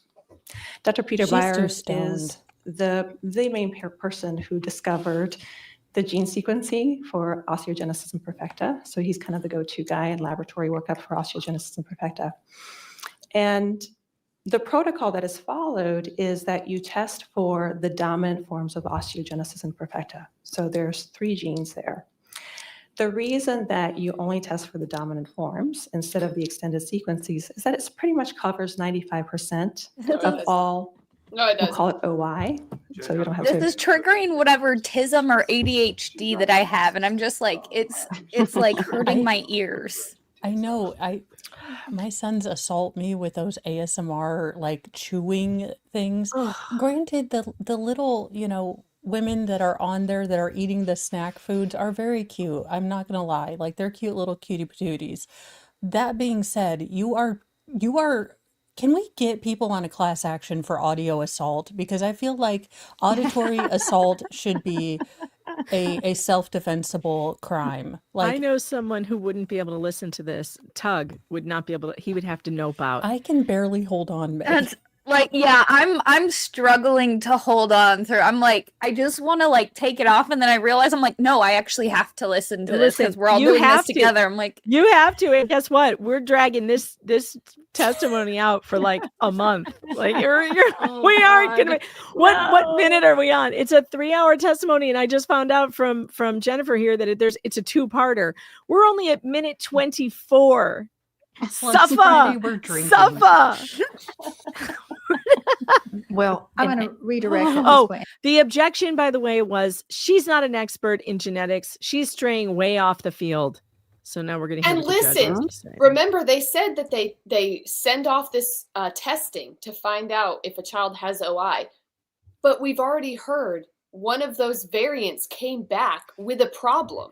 Yeah, factor 9. And they don't well, the collagen 12, his collagen 1A, the other one. that they right. sent off, it came back with variants of unknown significance, but they're like, no, that's not enough. So what's the point in testing? Right. If they're not even gonna, it's not gonna make a Do difference to what anything they with the do. results. Yeah, exactly. Well, I'm and I gonna roll number redirect it 3. This way. Anyways, I will get to that. Doesn't anybody coach this woman? Well, look at her eye roll. Watch. Wow. I'm I mean, gonna she can't redirect even at this point. hide. Anyways, I will get to that. She cannot hide her disdain for the other side. And I mean, I'm at 3 eye rolls and they are so obvious. The jury can see that, ma'am. The jury can see I you. think maybe that's what actually like the fembot is resetting itself. We're gonna. That actually makes more sense than you think. There is something going on with her software. I'm telling you, she And is she's not testified loading. over 200 times. Don't you want to know how many times she looked like this? Well, Yes, also I want to do. I know would like to see the how footage. she was unable to remember that she's not allowed to bring hearsay in. I think other judges allow stuff. Like, I think But this I'm is a sure very they fair do. judge. I am absolutely sure that they do allow it. Yeah, By the way, probably. she's probably testified mostly in family court. And in family court, there is no standard. Yes. I bet you she has not testified in criminal court nearly as much as she has in family Agreed. court. And I have some specific questions about what test she ordered and why. Well, I'm going to sustain his objection. And also, I guess I would instruct the witness, if you would please answer Ms. Fox's question and not just, we can't just have a monologue here. Just please listen to Ms. Fox's question and answer Looking that for question. eye roll. Go ahead. My next question is going She to be controlled it. that you did obtain a medical history from the mother and father. As to the injury on the face, who provided the explanation and what was it? So the explanation for that was that he had probably rubbed now? it with a mitten. Mother had put some triple ointment on it and some coconut oil on it, and perhaps it had made it worse. The problem with the scratch on his face or the abrasion on his face is that it didn't really look like It looked like he would have just been impetigo, rubbing you like that. heifer. It was very patterned. Right. It was kind of triangular shape. And it was pretty long. When you see scratches on the face from infants, if you have infants in your life, they do scratch themselves with their fingernails, but they're very superficial. They're pretty short. They heal very quickly. They don't look like a patterned triangle form. Did the mother indicate whether or not she knew how the injury under the tongue occurred? The explanation for that was that he puts his hands in his mouth a lot, and maybe that's what it was. Did they state whether or not he had been in any accidents? No accidents. Did you ask whether he'd been in any accidents? Yes. Okay. Did they indicate whether or not he had colic or any underlying condition where he'd be crying or gassy or things of that nature? In the medical records, it was stated that he was a colicky baby. I don't believe that they mentioned that to me. Okay. Did they tell you where Jameson lived? In his home with them. And did they indicate who took care of him? They did. Who took care of him? Mother and father did. Holy When Jesus, you look, got she's the taking a family drink. history, was she able to stay home with him, or did he have Can to we go get to like a daycare? round of applause or like? Now, you indicated that you specifically her asked mouth about crinkle a more family now. history of osteogenesis imperfecta. Was anything provided about any of the relatives by either Mr. or Ms. Timms? No history was provided by either of them. And then for them, mother did mention that she wasn't that particularly flexible, if I remember correctly. There wasn't anything in their medical history that stood out to me that made me think, oh my goodness, this is a case that either of them have Ehlers-Danlos or osteogenesis imperfecta. Did the mother indicate whether or not she had had any bleeding issues when she was younger? She did. She mentioned that when she was younger, she went through a workup for bleeding disorders because she had bleeding issues. And all of those workups for her were negative. She was not diagnosed with anything at the time. She denied having any blood transfusions that were needed. So never had any blood transfusions, and her bleeding workup was negative. And is the fact that she did Can you not need pause it, blood Megan? transfusions medically Yes. significant? So, as a doctor, she has to know, because I'm sure she took a genetics class of some sort, maybe a couple. I don't know how high or not high she was, so the retention of that information is nebulous. However, both parents can be recessive gene carriers and create a child that has a disease that neither of them knew that was in their family lineage. Again, if their entire families had been recessive gene carriers of this particular anomaly, and then they got married and both recessive genes came together, yes, there wouldn't be a history. She is painting it like the parents lied to her. now the state is mad that they found that Jameson had some, deficiencies. So now it's the parents' fault for not telling them, when this woman should be able to, employ her doctorologist degree and remember basic genetics. Yeah. Yeah, and how are they supposed to know if they've never been tested? Exactly. And Carrie's extremely flexible. The next time she's on, she can show you all her party tricks. So I don't know if this woman just came up with a lie, or if Carrie would never have said that. She's hypermobile. I mean, it's not something that she didn't know about at this time. She didn't know about Ehlers-Danlos at this time, but she knew she was very flexible. She's very hypermobile. So they just say this to a jury, and usually, like Megan said, in family court, it just goes. Whatever is said just goes. Yep. And they even if the other party objects, the judge allows it. Period. Yes, that's part of the reason why we ask those questions. We want to make sure that we're not missing anything. But even when we get a negative medical history, even when the parents are saying that they don't have anything, it makes our index of suspicion low. So we're not thinking that the child is going to have something, but we're still going to get some of those tests to make sure that we're not missing anything.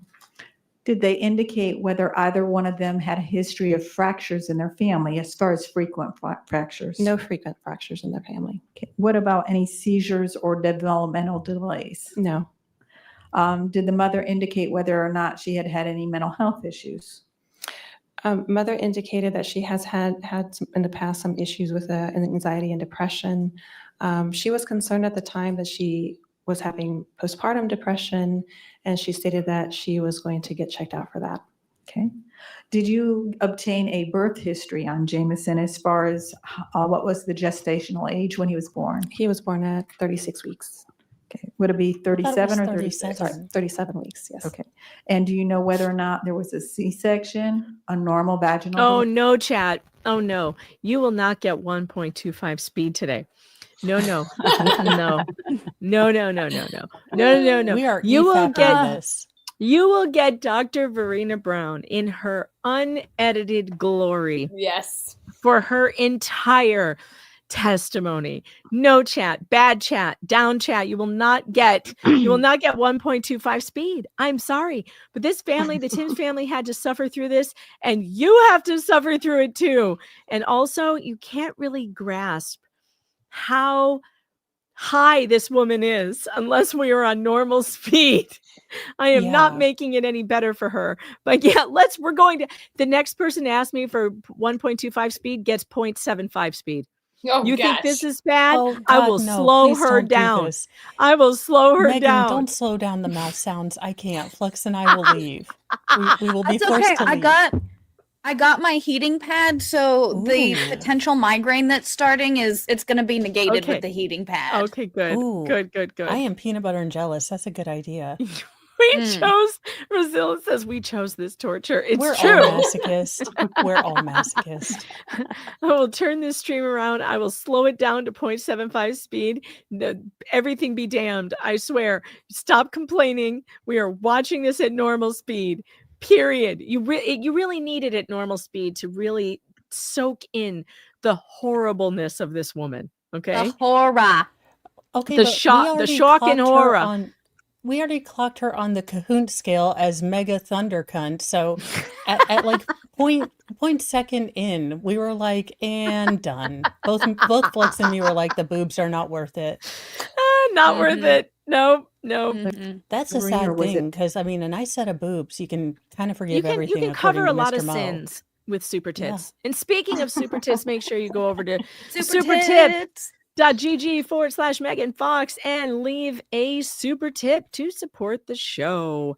And if you don't have any tips or tits for that matter to support the show with, you can always leave a like and a subscribe, because it's free. It's free and it's very helpful. So go and do that. And induce vaginal delivery.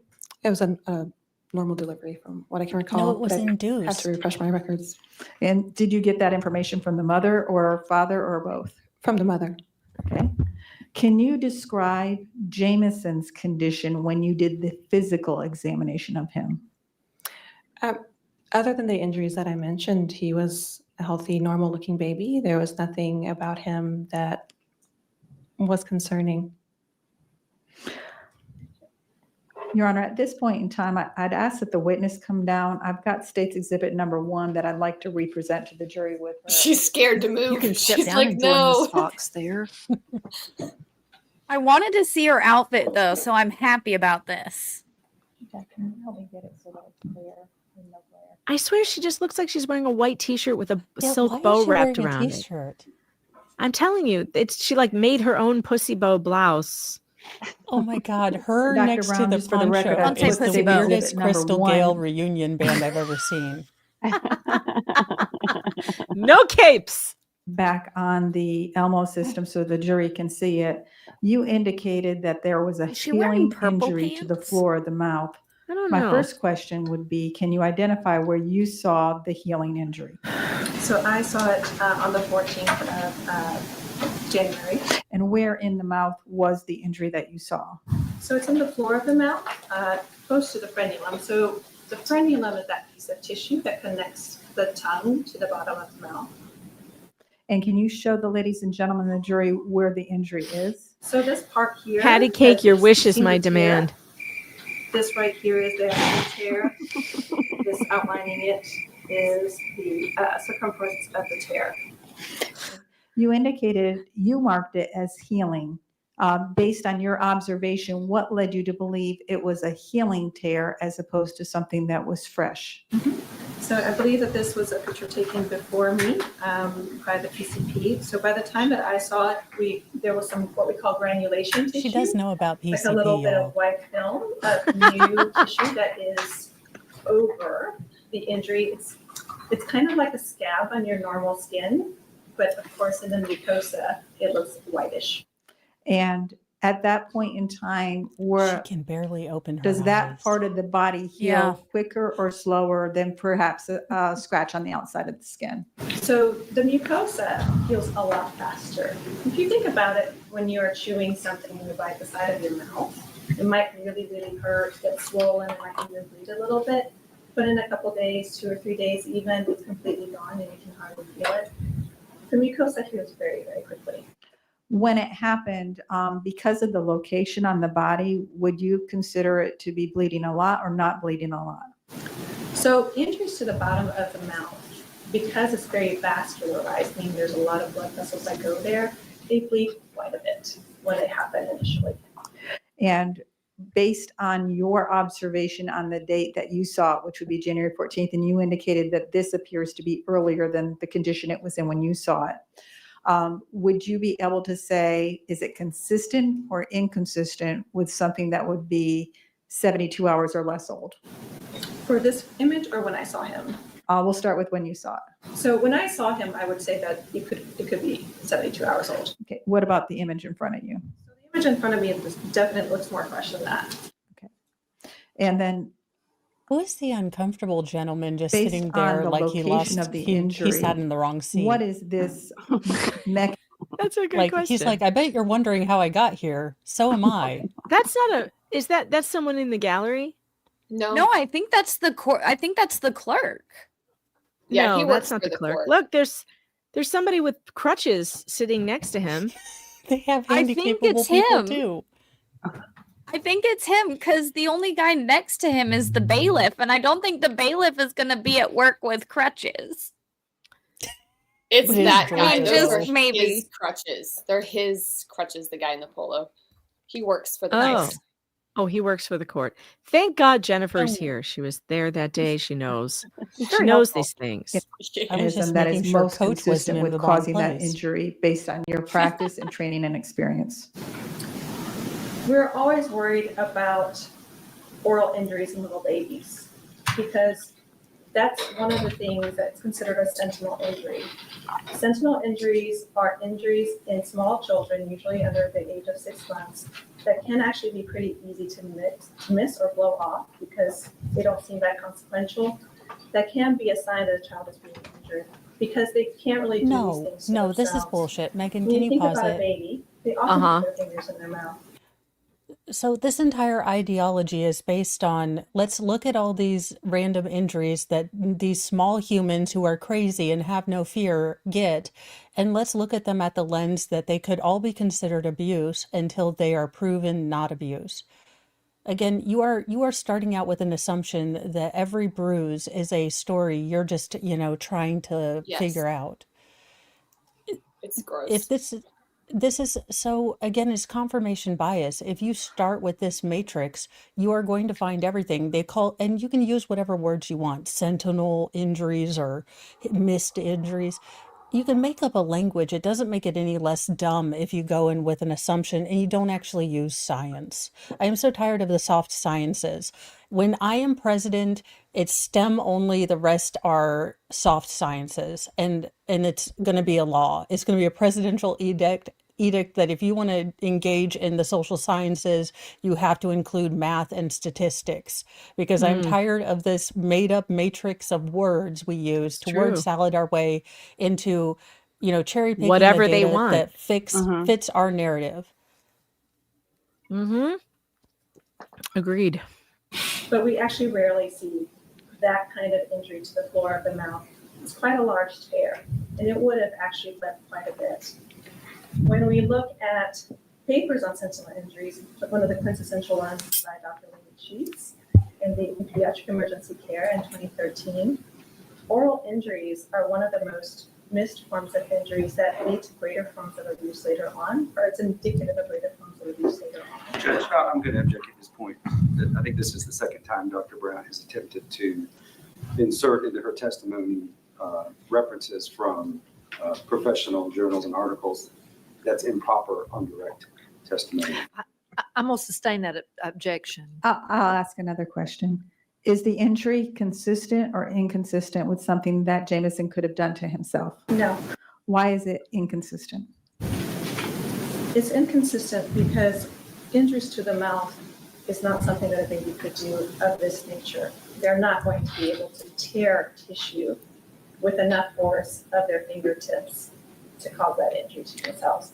We typically see these when there's enough force inserted into the mouth, such as a bottle being inserted forcefully or another object being inserted forcefully. My next question would be consistent or inconsistent with a bottle or a pacifier being shoved in this mouth? It could be consistent with that, absolutely. And why is it consistent with that? It could be Because you would need some consistent. sort That's of what she object being said. inserted forcefully into the mouth to be able to cause this. You indicated there was also a scratch on the face. Without publishing the photos first, let me show you this photo. I'm going to hand you what I've marked as State's Exhibit number 7. Don't put it under the glass at this time. Can you recognize State's Exhibit number 7? Is it a fair and accurate depiction of what it purports to show? And did it get tampered with or altered in any way? Did you take the photo or was it taken in your presence? I took this photo. Your Honor, at this point in time, the state would move to publish and tender State's Exhibit number 7. No, we've already got a 7, Ms. Fox. We've got a 7 and an 8. All of those are 7. Carrie Timms. I will mark it as 9 joining and the 10. stream. How are you, Carrie? Hi, Carrie. Oh no, we can't hear you. You might be muted. I don't think she's muted. It's just that the connection's really bad. Let me see. Try again. No, shoot. It could be your headphone microphone. It sounds like you're way far away. Yeah. Got it. Hold on. Hello? You know what? Is it terrible if I don't have headphones? Yeah, No, it's that's better good. now. No, it's good. It's good. I couldn't miss it, guys. I'm sorry. I had to. I'm not gonna lie. I told my boss to have a great weekend because I've been listening to this, and I'm glad that you didn't slow this stuff down. Yeah, I How think much that did she smell like skunk? Was it? How much chronic did she smell like? Was it like Snoop Dogg level? this woman appears to be extremely high. What was your take on it, Carrie? I don't. You can't really tell too much, but whenever she stood up, she had to like hold the corners of like whatever is around her for stability.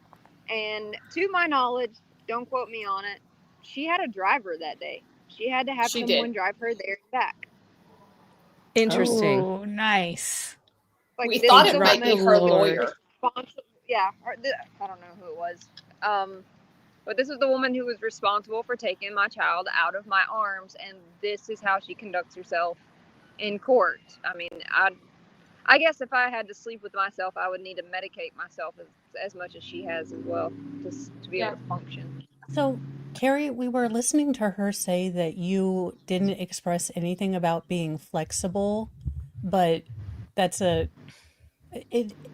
again, everything that they said was made to sound like you guys did something wrong. Again, you guys could have both been recessive carriers and not had any indication of bone diseases, but the way she made it sound like you guys were withholding this information to make them look stupid. And I really don't like people like this. Own your mistakes.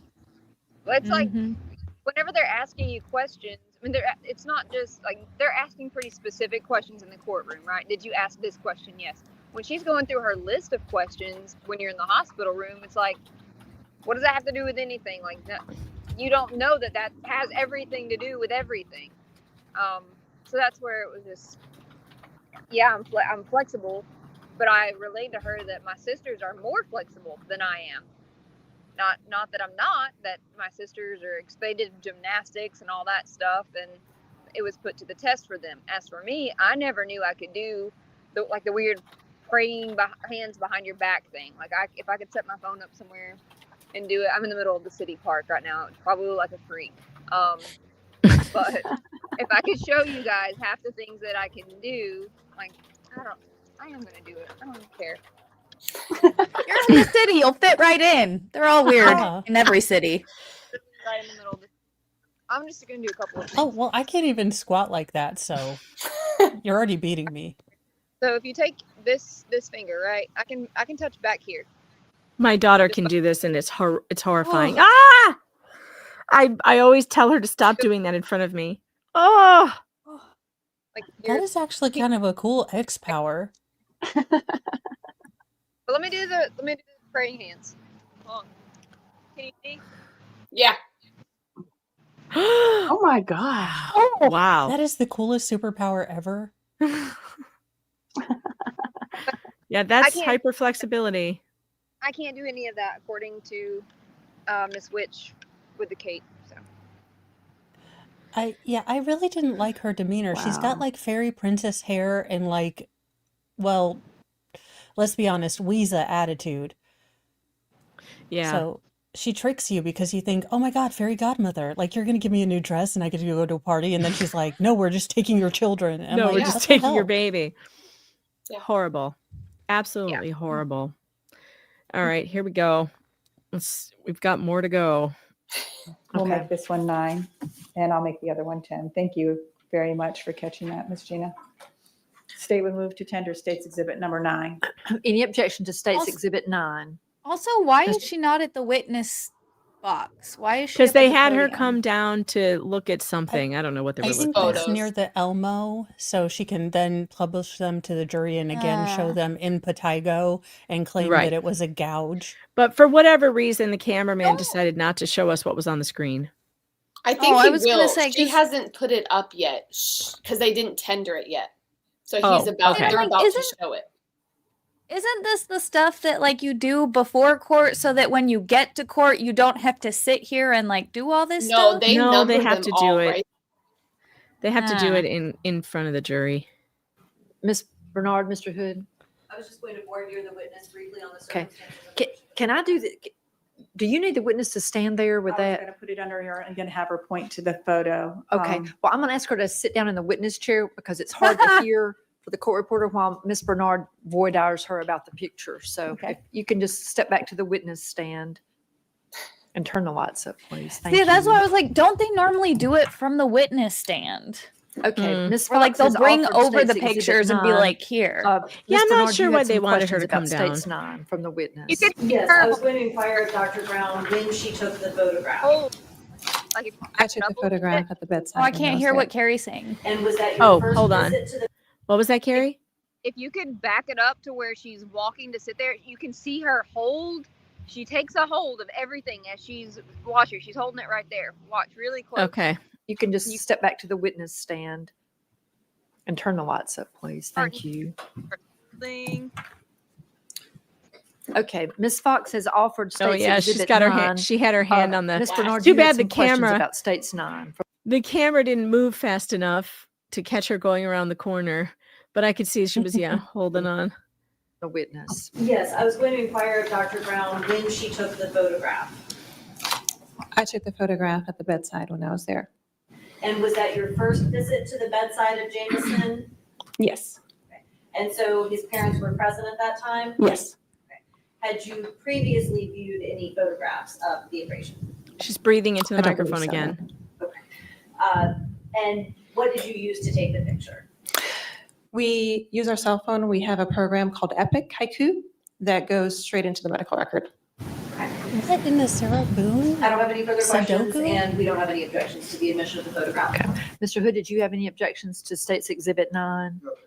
States Exhibit 9 will be admitted. Ms. Fox, go ahead with your questions. Your Honor, I was going to have her go ahead and show the jury Okay. where the injury is on the photo. I'll publish it at this time. Go And ahead. also, she made some directional motions. I'd like her to do it on the photo itself. Okay. If you'll lower the lights again, and Dr. You can step back to the podium there with Ms. Fox.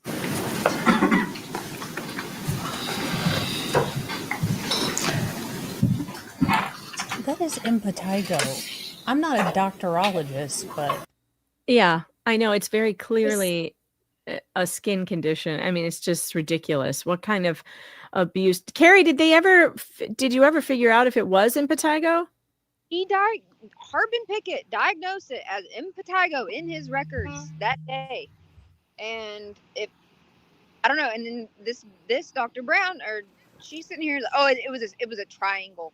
And the babies, whenever they scratch their face, it doesn't turn into a triangle. I'm telling you, I didn't say he scratched his face. I told you, he has rubbed it with his mittens. It's gotten infected. It's impetigo. I don't know what. Did they give you? Did Harbin Pickett give you any medication to put on it? That's the funny part.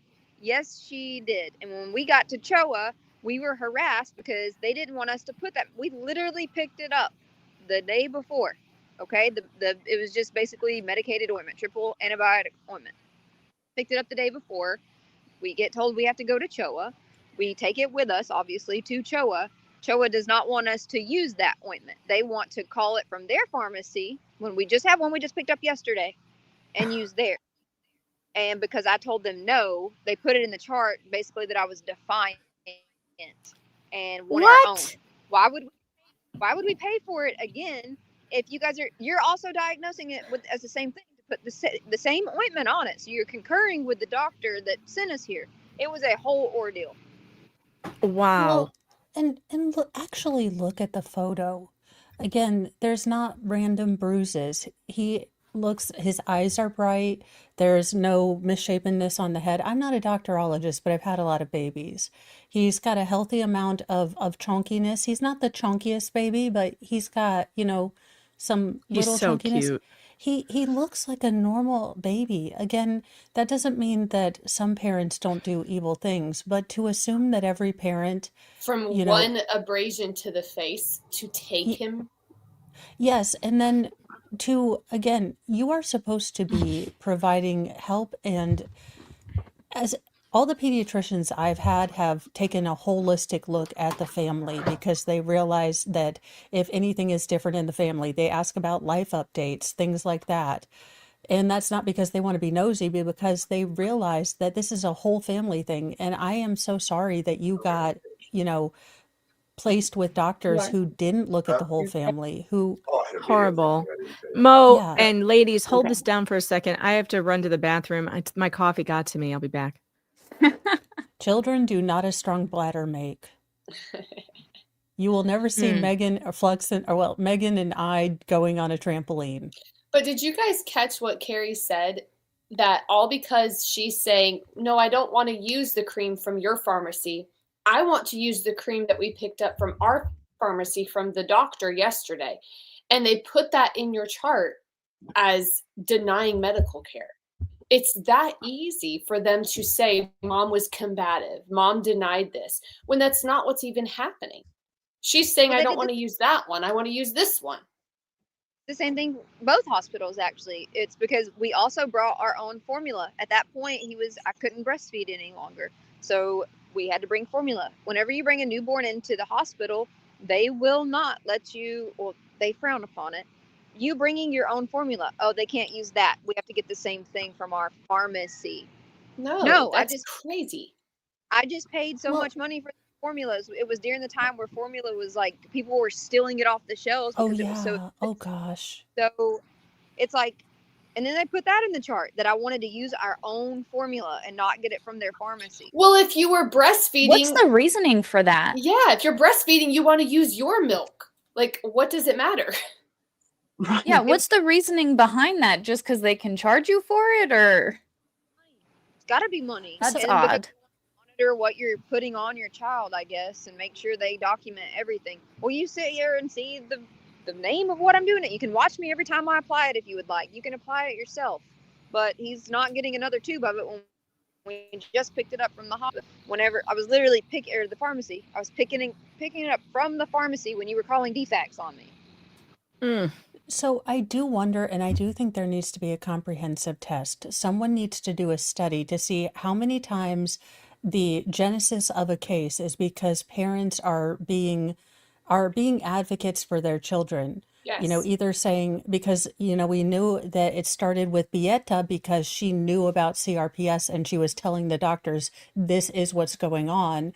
And it seems like when you pushed back. So I do wonder if there is a genesis where parents are being advocates for their children and that puts a target on their back. Yes. We need to know these numbers. We need transparency. We need DCYF to start showing us the damn numbers, because I am tired of more children dying in DCYF or family, services in Indiana than, And they don't have to talk about, and they don't have to be transparent about their records when that No, happens. not at When all. a child dies on their watch, when a child dies from abuse on their watch, they don't have to give the media their records. They keep them from you.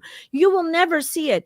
AJ Frund. The only reason why we ever found out what happened in that case and caseworkers went to jail was because they got criminal charges. So it was in criminal court where they had to open up the records. And we found out that CPS workers in Chicago had failed him so badly that at least one of them was sentenced to jail for it.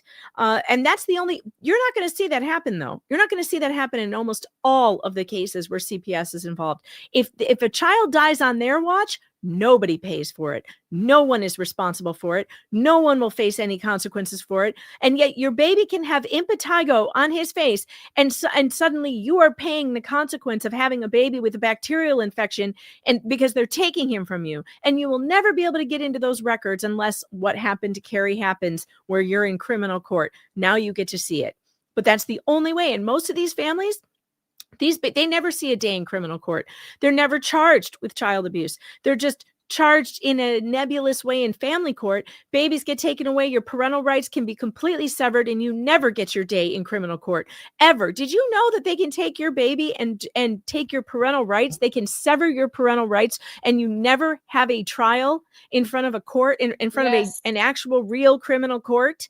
Carrie, I hate to tell you this, but you're actually lucky you got arrested and charged with child abuse. Had you not been arrested and charged with this, it is a very real possibility you would have never seen him again.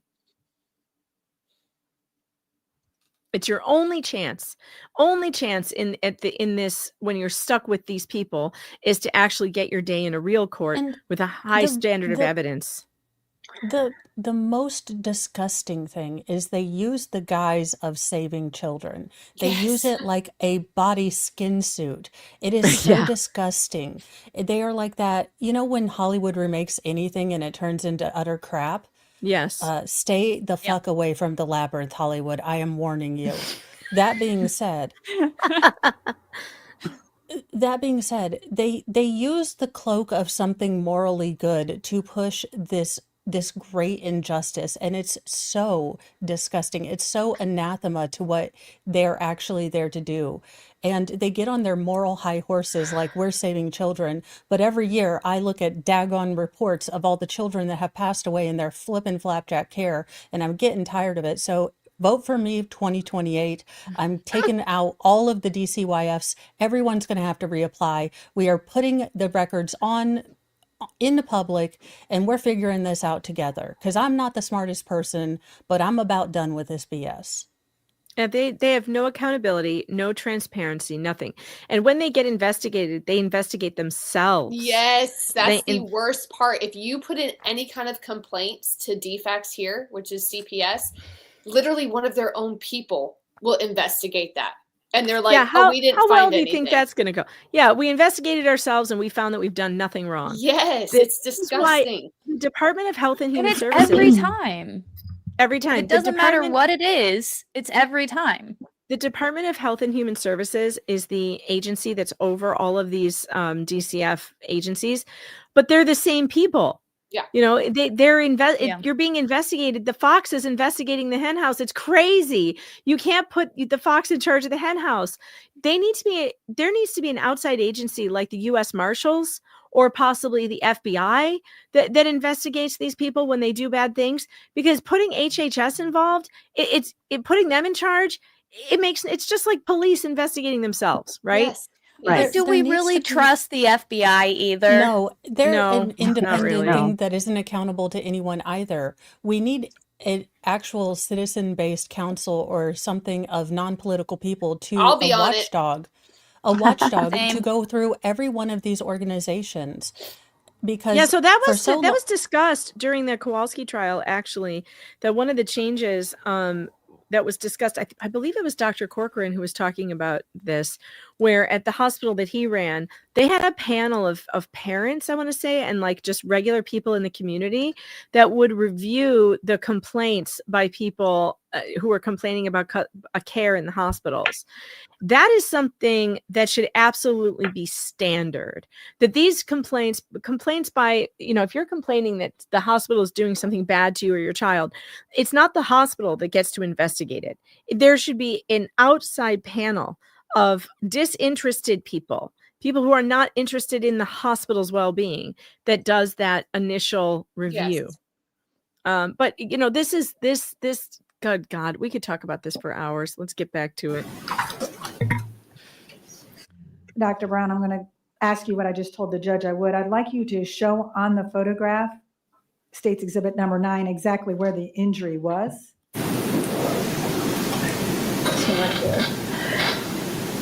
And did it have, you indicated it had a pattern. Can you outline the pattern for the jury? Yes, may I use your pen? Yes. Don't draw on it. Oh, sorry. So here's the bottom of it. It kind of goes up triangularly. Can you guys hear me? I don't want to hear you. Did it have any marks within You're the marks, or stupid did and it you're hurting seem me. to be consistent in depth and texture all the way through? It was consistently abraded throughout. Okay. You took a second, well, I guess you can go back up there. I'll go ahead and finish the questions up on this, and then we'll do the second picture. If you'll turn the lights back on, please.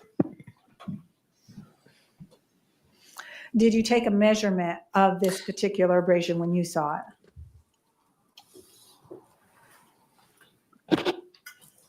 I don't believe I did. Okay.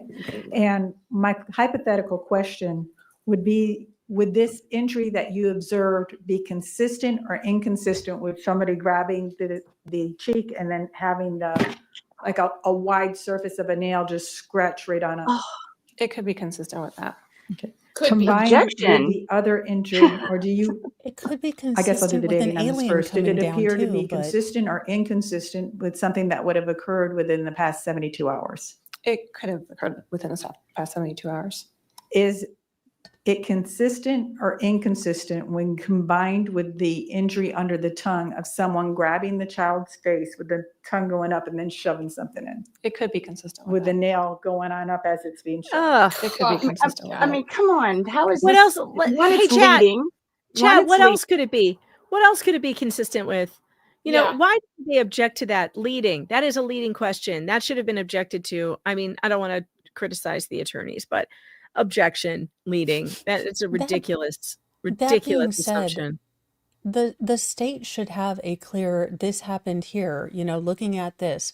When the state comes in and says this could have Maybe this, happened, maybe that, maybe this. I don't like that. Again, I mean, that was kind of But like this is also really good for the jury to see. I know it's annoying in the moment, but these are normal people that are sitting there, like they're thinking the same thoughts as we are. The majority of them. They're thinking this. What? What? They This think, is. you know what? I have a kid and they rub their faces. That kind of looks consistent with that. Does it not? Yeah, anybody who's had a kid with impetigo or had impetigo is going, that looks like impetigo. Yeah. Like, okay, it might be this grabbing of the face and forcefully shoving in a bottle. It also might be impetigo. Of those two things, which one is more reasonable? Right. Obviously, a bacterial infection. This is absurd. It is absurd. You can hear her doing this with her mouth when she's. Is it consistent with? Yes. Just sitting there listening to that at the table and making no expression, like just sitting there while you could yanking her face around. It baffled Was she really me. doing that in front of the jury? Yeah. She was going like this? Yeah. Oh my God. What an asshole. Were there any other marks on the child at that time? There was a bruise on his back. Yeah, I'll walk it to you. I have what I marked as State's Exhibit number 10. Can you identify State's Exhibit number 10? Yes. Did somebody say hold on? Was pointed out to her by me after he came back from x-rays. I just want to point that out before. I don't even remember if it gets brought up, but I said the bruise on his back that she just referenced. Okay. It was because I pointed it out. It was not there during the initial workup when we got there the day before. It was there after he came back from x-rays, and I pointed it out to her because I noticed at that point, you know, something's up. When she comes in and you're telling me you're from child protection, at that point, if there's a mark, I'm going to look him up and down every time he leaves the room and comes back, and I'm going to point out everything that's different, and that's what I did. And this bruise on his back that they bring up is exactly what she's referencing here. That happened to him while he was in their custody. Yes. Uh-huh. Yes. Is it a fair and accurate depiction of what it purports to show? Yes. Has it been tampered or altered within any way? No. Did you take that photo? I did. Your Honor, at this time, the state would tender State's Exhibit number 10. Ms. Bernard. Your Honor, we could just review the photograph as they are intending to introduce it. Okay. I have already determined this to the defense. Yes, and so. Blink, blink, blink. If I could just briefly go to the court. So this reference is printed by Brown, Verena W, MD on February 14th, 2025, 10:15. So that's not when it was taken, that's just when it was printed out? That's right. Okay, so when, do you recall what time it was taken? It was taken at the bedside. Okay, and that is after Jameson had already had the skeletal survey completed? Yes. So after he had been taken back and x-rayed by the technicians at JOA? Yes. No further questions. Catherine's looking at the jury the whole time. She's like, That was okay. beautiful. That's my favorite thing that Catherine did. She would look at the jury like, okay, is everyone getting this? I Wait, doffed my I glasses missed for the petty. I missed That it. was I wasn't beautiful. paying attention. I didn't even realize Catherine got up. You Hold gotta on. see Oh, it. Lord, Her what whole did the body resting language sea face? to the jury. Yes. Oh, this Beautiful. was well done. All right, hold on. I missed it totally. Oh my God, does she have a hate boner? And if I could just briefly go to the court. So this reference is printed by Brown, Verena W, MD on February 14th, 2025, 10:15. So that's not when it was taken, that's just when it was printed out? That's right. Okay, so when, do you recall what time it was taken? It was taken at the bedside. Okay, and that is after Jameson had already had the skeletal survey completed? Yes. So after he had been taken back and x-rayed by the technicians at SHOA. Yes. No further questions. We have That little at the end. States Oh, Exhibit that 10 just will be warms at my mid. soul. We have no objection to that. That- I'm Yep, so no glad objection Jeb whatsoever. got that. So That good. feeds my spirit. She's worth every penny I'll be paying to her while Jameson's on Social Security. Oh, and on that note, Megan has pinned a, support, or I think if someone could, I'm not telling your mods what to do, but there is a GoFundMe if Yes, you'd she like to is. support them, if you can, if you've got ramen noodle money, or not ramen noodle, whatever Megan says. Starbucks money. Starbucks money. I just hijacked Megan's channel, so I'm like, dang, I should stop doing this. I did just throw the link in the chat for the GoFundMe. I was using the one, Carrie, that was done by You Are the Power, or the one that was linked by You Are the Power. I know there's another one out there. We're still figuring out which one is right. But this one is the one that says not guilty. It was edited, and for some reason, instead of editing it, it duplicated. I don't know how or why, but the one that says not guilty, and it actually has the links to the videos of the trial in that GoFundMe. Oh, that one's the right one? Well, which one is the one I just posted? I think it still goes to the same place, but that one is the one I get updates on most frequently. It's still like if anyone donates $1, a penny, it's still going to the same. It's still, yeah. So, Okay. But the one that we keep up with the most, like email wise, and I keep it for like record on, is the one that says not guilty. Not guilty. Okay, so that one's this one that's coming into the chat right now. So either one, she says, is fine to donate to, but she gets the updates on the one that I just put in the chat. All right, so if you can support the Timms family, please do. We're going to go for about, what time is it now? It's 12:14. We're going to go for about another 30 minutes before I'm calling it for the day. Come down and then show what she was trying to do. Certainly. If you'll turn the lights down again, please. I'm going to point it out again. You'll have to talk loud. Oh, Lord. Can you show the ladies and gentlemen of the jury on State's Exhibit number 10 where the bruise was you were trying to capture? Yes, and this is a very, very, very small bruise. Yeah, really small. No, Yes, and every time I see a little mark on a little baby, I do take a photograph of it. But yes, it is a very, Oh, very we've small. got Judge eating a Werther's again. Thank you. Yeah. Gosh, That's now not I on the want bingo. Werther's. Totally Dang come it. off the subject of the Now I want marking Werther's, to the too. face. I know. I'm going to have to run to Walmart. Was the entry that you observed on the face of Jameson consistent or inconsistent with the child rolling to the right? No, Why would it be inconsistent?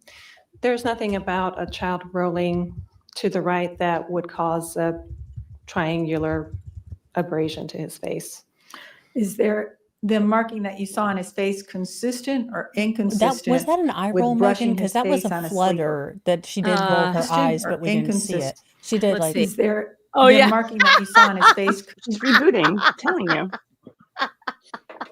That was not an eye roll. That was the evil spirit attempting to escape through her eyeballs. Hey, oh, Mephistopheles, I almost saw you again. And this is important. She just stated that she always takes a picture of any mark on a baby. So remember that. I don't know if we'll Okay. get to it today, but remember that. Okay. Consistent or inconsistent with brushing his face on a sleeper? No. Why is it inconsistent? But, these are general baby things that babies do. And unless there's something very specific about how a baby is rubbing against the sleeper or how a baby's turning Had a against baby? to the right. Is your uterus functional? In common daily care and practices of babies, they're typically not injured in that way, right? So You haven't met my when children. we see injuries to baby's face, there's actually a mnemonic called 10-4 faces P. So injuries to the trunk, injuries to the ear, injuries to the neck, injuries in children less than 4 months old, injuries to the face in general, injuries to the angle of the jaw, injuries to the fleshy parts of the cheek, injuries to the eyelids, and injuries to the subconjunctiva, which is the white part of your eye, and injuries and patterns. When we see those in little tiny babies, those are alerts that something may have happened. Are they always indicative that it's abuse? No, you have to talk to the parents. You have to see if there's a history that is provided. Sometimes wacky accidents happen. Absolutely, right? Well, you're here right now, Sometimes so truth. babies have bleeding issues, right? You have to check for those. But those injuries in those locations are rare enough that in our literature, we know that when we see them, we have to be thinking, is something happening here that we have to be worried about? I'm going to move on to the bruise on the back. Did the parents have an explanation as to how the bruise on the back occurred? No, but they did mention that it wasn't there when they arrived to show. Okay. And you did not have personal contact with Jameson until you were at bedside. That's right. And the bruise itself, was there anything about it that you would able to say whether or not it's something that happened within the past 2 or 3 hours, or whether that be something that had been there a while? No, there's nothing I could say one way or another. Okay. Was a skeletal survey done of Jameson? Yes. You had indicated you already knew the results before you met with the family and looked at Jameson personally? Yes. Okay. On the skeletal survey, did it show any injuries to the ribs? Yes. What injuries did he have to the ribs? He had healing fractures on the left side of the posterior ribs, 8, 9, and 10. How pliable are babies' ribs? So they're very pliable. Babies' ribs are compressible. It takes quite a bit of force outside of normal parenting in order to break a baby's ribs. And that's because of just the collagen content of the ribs in comparison to adults. For us, it's a lot easier to break ribs or any kind of bones. If you think about just this analogy, a green stick of a tree that's pretty fresh, you have to really wiggle it to break, versus a dry stick of a tree, snap it into pretty easily. So that's how I think about when I explain fractures of babies to non-medical people, because that's what we're dealing with. Is there anything about the location of these particular breaks that would make it harder? We do struggle to do break? things like not use crayons and button our shoes. So in our literature, posterior rib fractures are... Judge, again, if she wants to testify based on her Big eye roll. training and experience on direct, that's permissible. She cannot reference literature in her testimony. Okay, I'll tell you what we're going to do. I'm going to give the ladies and gentlemen of the jury, I'm going to give you an afternoon break. Oh, if you'll I go, hope I'm going to this speak is to the on. attorneys It's so here. good. I want you to stay in the courtroom with me. Ladies and gentlemen of the jury, you can go ahead and take your break, please. Everyone, please be seated. Oh, she's coming down. This So is when the bad. ladies and gentlemen of the jury come back in the courtroom, I'm going to sustain Mr. Hood's objection. That's the third time he's made that objection. And he's exactly, and I know you know, he's exactly accurate on the law as that goes. Now, I'm going to say this. Ms. Fox is asking her questions very specifically and very exactly as well. And Ms. Fox, I'm going to give you a chance to speak with your witness during our break. It is very important that you listen to Ms. Fox's questions and you answer just the question as it's presented. And every time she does this, I'm going to grant Mr. Hood's objection when he stands up, because that is not a proper answer to the question that's being presented. We're going to take a break. I'll let you speak to your witness. I missed her response. What did she do? So she was going back to literature. Oh, Yeah. go ahead, Oh, Jen. again. And Okay, you right. The can't literature do thing. that on No. direct. They want to hear her experience with this child, but these child abuse pediatricians, because Mesner will do this, they love to say, well, literature tells us. It's like, we don't care what a book says. We want need to your know experience and what you Yes. saw. Yeah, and you can't do that. Wow, that judge was super She was serious. so- I like that. she was Auntie Sue is irritated. like, she's just putting down the hammer. I love it. Get more It's words. awesome. Like I'm gonna, The ladies and gentlemen of the jury are back in the courtroom from our afternoon stretch break.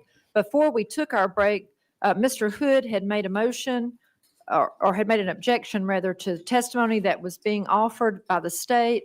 the court would sustain that objection, and the court would instruct the witness to answer the question as asked by Ms. Fox. Ms. Fox, if you'll please redirect your witness. Yes, ma'am. My question is the location please of correct. the breaks on the ribs closer to the spine make it more difficult or less difficult to break? Yes, posterior rib fractures are known to be more difficult to cause because of their location close to the spine. Again, if we use our analogy of the tree, if you try to break or the limb of a tree closer to the trunk, you're going to need more force than if you're trying to break it closer to the outside of the tree. It's the same idea. The spine is able to stabilize that rib so that you really need to pull harder in order to make that break. Rib fractures are caused by that compression with the chest. And so with that levering of the spine with the posterior ribs there, you really just are going to need a lot more force there. Was there any explanation of any accidental injury that could have caused the fractures that were observed given to you? No. Have you seen accidental injuries in infants' ribs before? Yes. It's What bad. type of accident? Oh, she can barely keep them open. She can barely keep these eyes open. You know what? Let's take a break for a second for some super chats because there's some Rumble rants today. JD Corey 2012, thanks for the 5 on Rumble. I have reviewed hundreds of thousands of reports and I cross-examine doctors on a regular basis. If I was to cross-examine this doctor, she would be destroyed. Her testimony is so wrong legally. And JD Corey sent another 5, says this is a criminal case. They can't prove beyond a reasonable doubt a specific person caused an injury. Hospitals bill a lot for the meds and formula. Yeah, they do. And also another 5, during COVID, most hospitals were closed to shutting down because of no elective procedures. Hospitals are funded by lots of scams. Yeah, I think we found that out. JD Corey also sent $1, said, Megan, who was holding the bottle even under her own testimony? The bruise was from him being held to do the x-ray. Is that now child abuse? Hospital will say medical complications. Yeah, no, these are excellent questions. The hospital they're guessing that someone was forcing a bottle into his mouth. All available evidence says that did not happen. Even the DCF worker says she witnessed mom and dad feeding the baby and there was no problems and no concerns. DCF caseworker says I wasn't going to remove the child. I walked out of there without putting it in my report that I put it in the report that they were appropriate and cared for their baby. JD Corey also sent 2, says, I wonder if FOIA will tell how much she was paid to be a medical expert. They are not free, I bet, and she is and was well paid. This is a business to become a medical expert. Do you guys know how much she was paid? You probably know this. Not for this, but that's an excellent question. We've been trying to just get our hands on the actual contracts because they're paid by the state for their job. But we should be able to get that. Because not easily. It's been 2 years of different ways of requesting this. This is pretty hidden pretty well. It's like within they do it within the university system. So it's very, very, very well hidden. They're not paid by the hospital for their job. They are contracted. Like Barbara Knox, Megan, she didn't work for Wolfson's. She was contracted through the state of Florida. Right. That's how Sally Smith, that's how she was. I think it's how all of them are. Okay. Right. So And that gives them the immunity, by the way. Yes. That gives them, if they're not working for private companies, they get government immunity. And they do it this way on purpose. Yeah. Megan, I will have to forward you some questions because I will be on my infusions when the lovely doctor is here. But I do have a question as to how they chart, because when I had to chart in a medical field, I had to be very objective. Now, if the patient was displaying or complaining of, certain things, because I was in a physical therapy thing, if they were complaining that this hurts or they're having struggles with that or they're in a low moment, we did sort of chart their emotions, but I wonder how subjective their notes are, how they're able to shade things, because I have a feeling that their notes are as snarky as my notes, which is not appropriate in a professional setting. They are adding layers to things that they don't know about. Yeah. Well, Mo, you're going to find out. They're going to talk about this in depth with this witness wonderful. About how the note even got there. How did non-accidental trauma? Who put that in? And I don't want to give any of that away, but it's extremely important what you just said. How did the note even get in there? Because you're supposed to code these, right? Who Yes. did it? On what day did they do it? You're going to find out what their answer is. We have a new poll on YouTube. What kind of drugs do you think the doctor here is on? Benzos, Xanax, Oxy, or Ganja. Those are your choices. And Do we right have now, a D, all of the above? Because I feel No, like D, all of the above works we here. don't. But Xanax, Benzos was winning right out the gate, but now Xanax is winning. I don't with think 50%. Xanax makes your eyes roll like that, though. I think that looks more like a pain medication.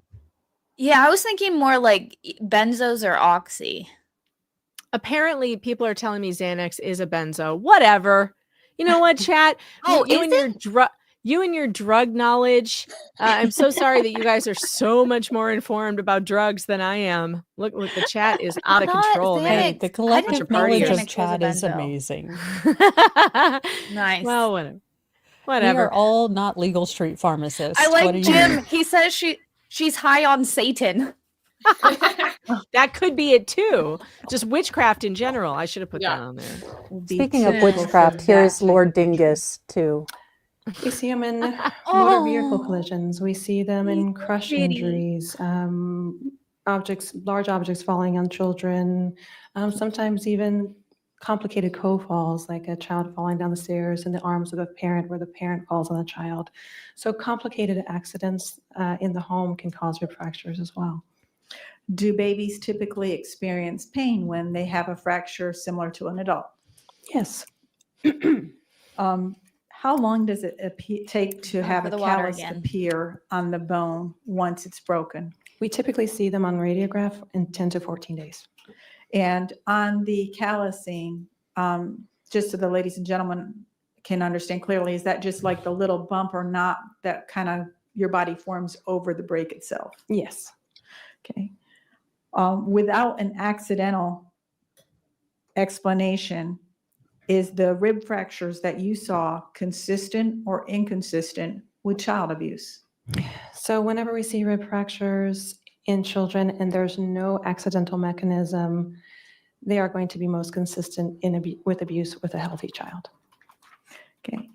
Hypothetically, if Jameson had x-rays taken on December the 8th of 2021 that did not show any rib fractures, and he presented at Showa on January the 14th with rib fractures, is it consistent or inconsistent that the time frame for those injuries to occur would have occurred at some point between the December 8th date and about 7 to 10 days before he presented at Showa?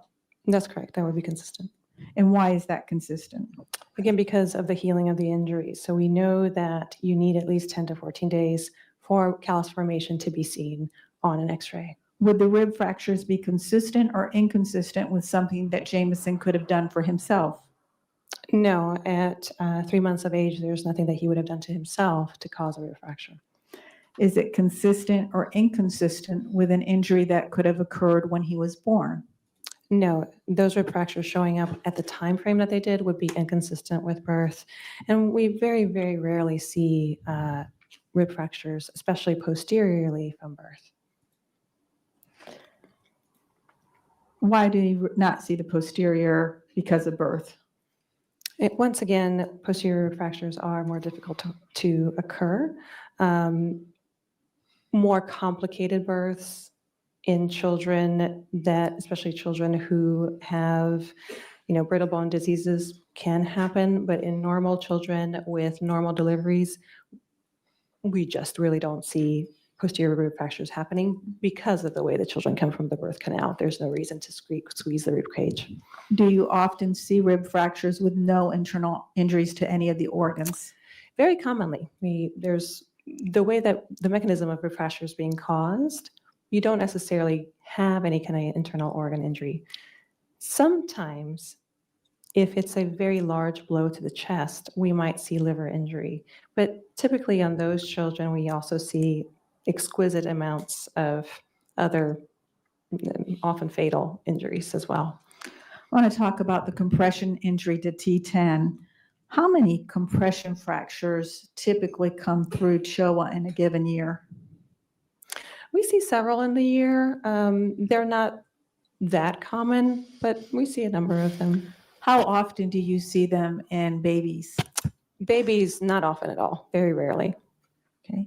Outside of child abuse, what is a typical mechanism that would cause a compression injury in a baby?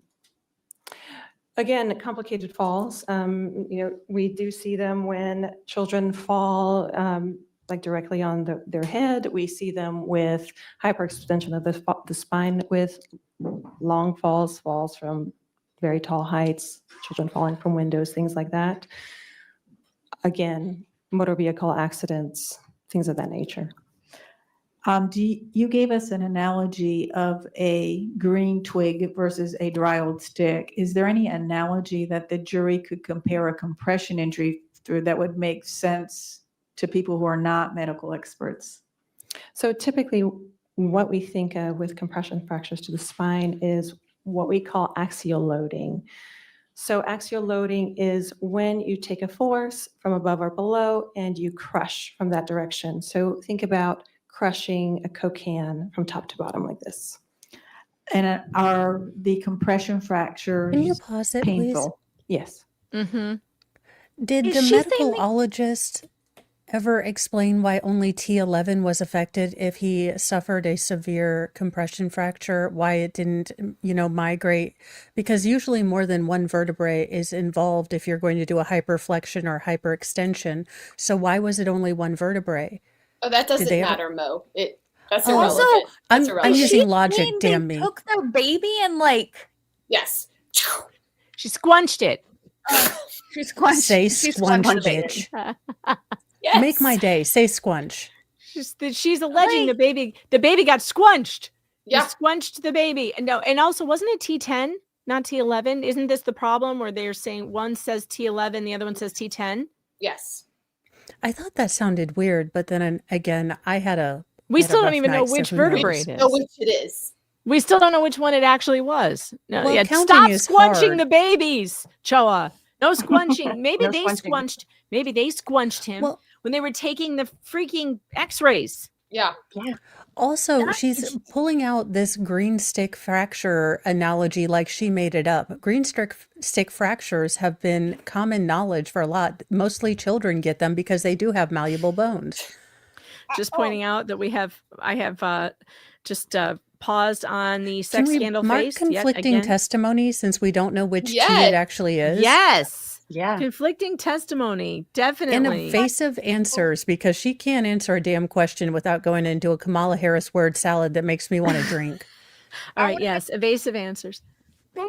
She can't do defensive body language though. She's too high for that. She can't. Her body language is Her so defense is relaxed. against gravity and nodding off. The bruise that we pointed out, I want to know on the back where that bruise is in comparison to T10 and or 11. Yeah, Oh, yeah. same. Good That's point. Same. Will they not describe? They won't like show where the bruise is in comparison to that. They don't talk about it again. Once Catherine pointed out that this bruise showed up after the x-rays, the state drops it. That you're not going to hear about that again. Was there a picture of it? Yeah. Yeah, So we went, but you saw the it. picture. We saw the picture. Of the Yeah, one and on the the picture- back? Yeah. Oh, I thought that was that on his little leg. tiny. That little tiny thing. I thought that was on his leg. Because Brown would- even said it's a little tiny bruise. Like she It's just a starts tiny- downplaying it because Catherine's like, so it came up after you guys took him back.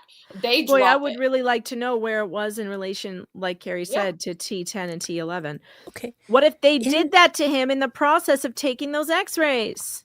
Absolutely. Okay, in my endeavor to be a better person and get, essentially into purgatory, I will say that this woman's voice, when she's, at whatever level of Schrodinger sober that Sarah Boone is, she does have a really pleasant voice. So I could see, a 1-800 number in her future if this doctorology doesn't work out. Oh, I can see that also. Well, she's already a sex doctor, so You I may still cross want to off. know what sentient bodies are. Like I understand that I've named my leg. Does that mean I'm on a high level? Like, and I can already be a coach?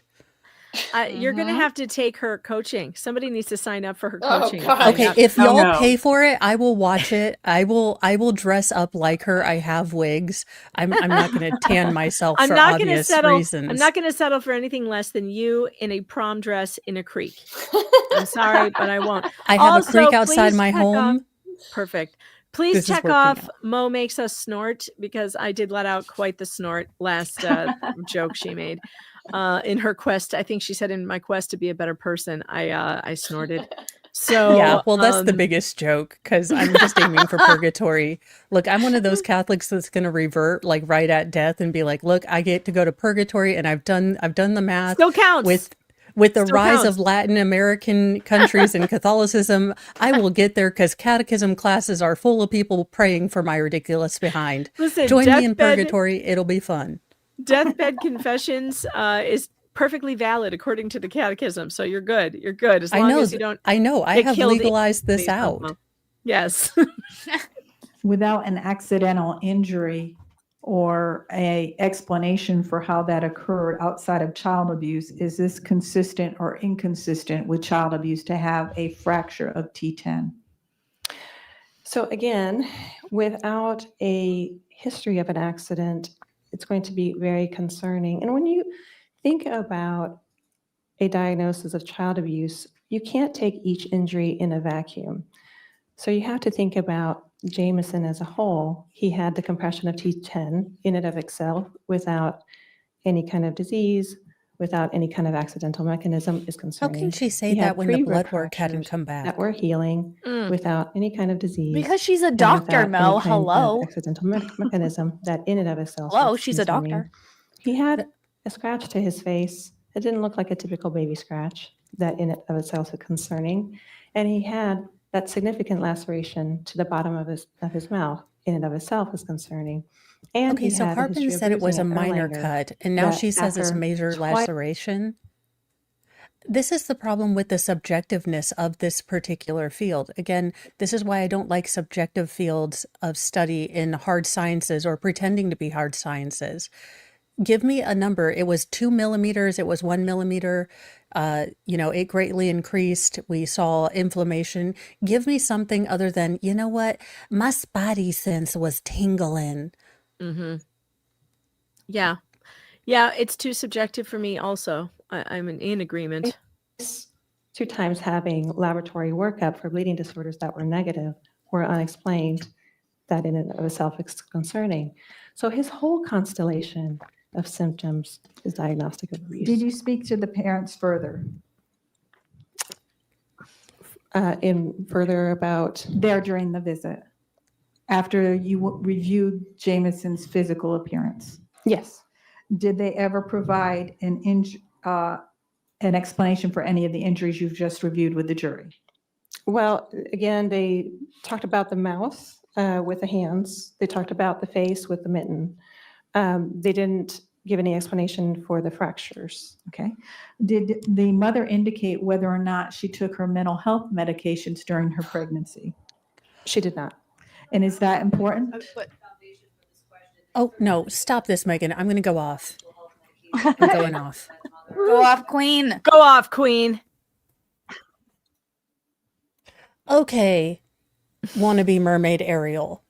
It doesn't seem like you've actually used your uterus for functional reasons. So let me explain to you the kind of hormonal hellhole that is pregnancy. I've done it 6 times, bitch. I've been pregnant for 5 years. I've done the math, or pregnant and nursing. That being said, your body is being hijacked by a little person that is taking nearly all the nutrients from your body. Not to mention your hormone loads are beyond crazy. So if a mother needs, again, these are the same bitches that are going to say, mental health is a stigma. And then the exact bitches that use it against you. I am sorry, but if a mom needs help when she's pregnant, then we give her help. How about we stop, being cunty, judgy people? If a mom wants to work, she can work. If a mom wants to stay home, she can stay home. If a mom wants to do OnlyFans, shut your cock holster. I don't care. How about we support moms instead of looking for ways to tear them down? Agreed. We all have anxiety. We all have, depression, and you have this hormonal craziness. You have your body that is acting completely weird. And, pregnancy is fucking hard. So how about you're a damn doctor? You should know about all the physiological changes, all the hormonal loads, all of the documented, you want to talk about literature. Well, we've got a lot of literature about postpartum depression now. In fact, it should be an absolute, forget about the Hippocratic Oath. Let's use the empathy oath. How about you act like a fucking human? I know you spent a lot of time. I know you did that, but you spent a lot of time to help people. Don't forget the people under all of your learning. How about that, you assholes? Nice. Well said. I agree. Well said. Get squunched. Get squunched. Your Honor, I definitely think it needs to be addressed with this particular You can mark that off your specialist. bingo We are card. expecting a Get defense squunched. specialist to state that certain medications might have caused these injuries. And I want to know whether she told this doctor she was taking any.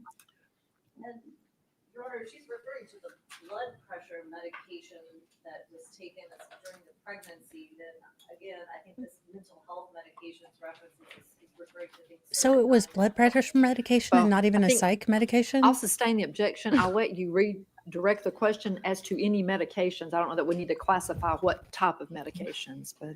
Did the mother indicate whether or not she took medications during her pregnancy? She did not indicate any medications to me. And is that a question that you asked on purpose? Yes.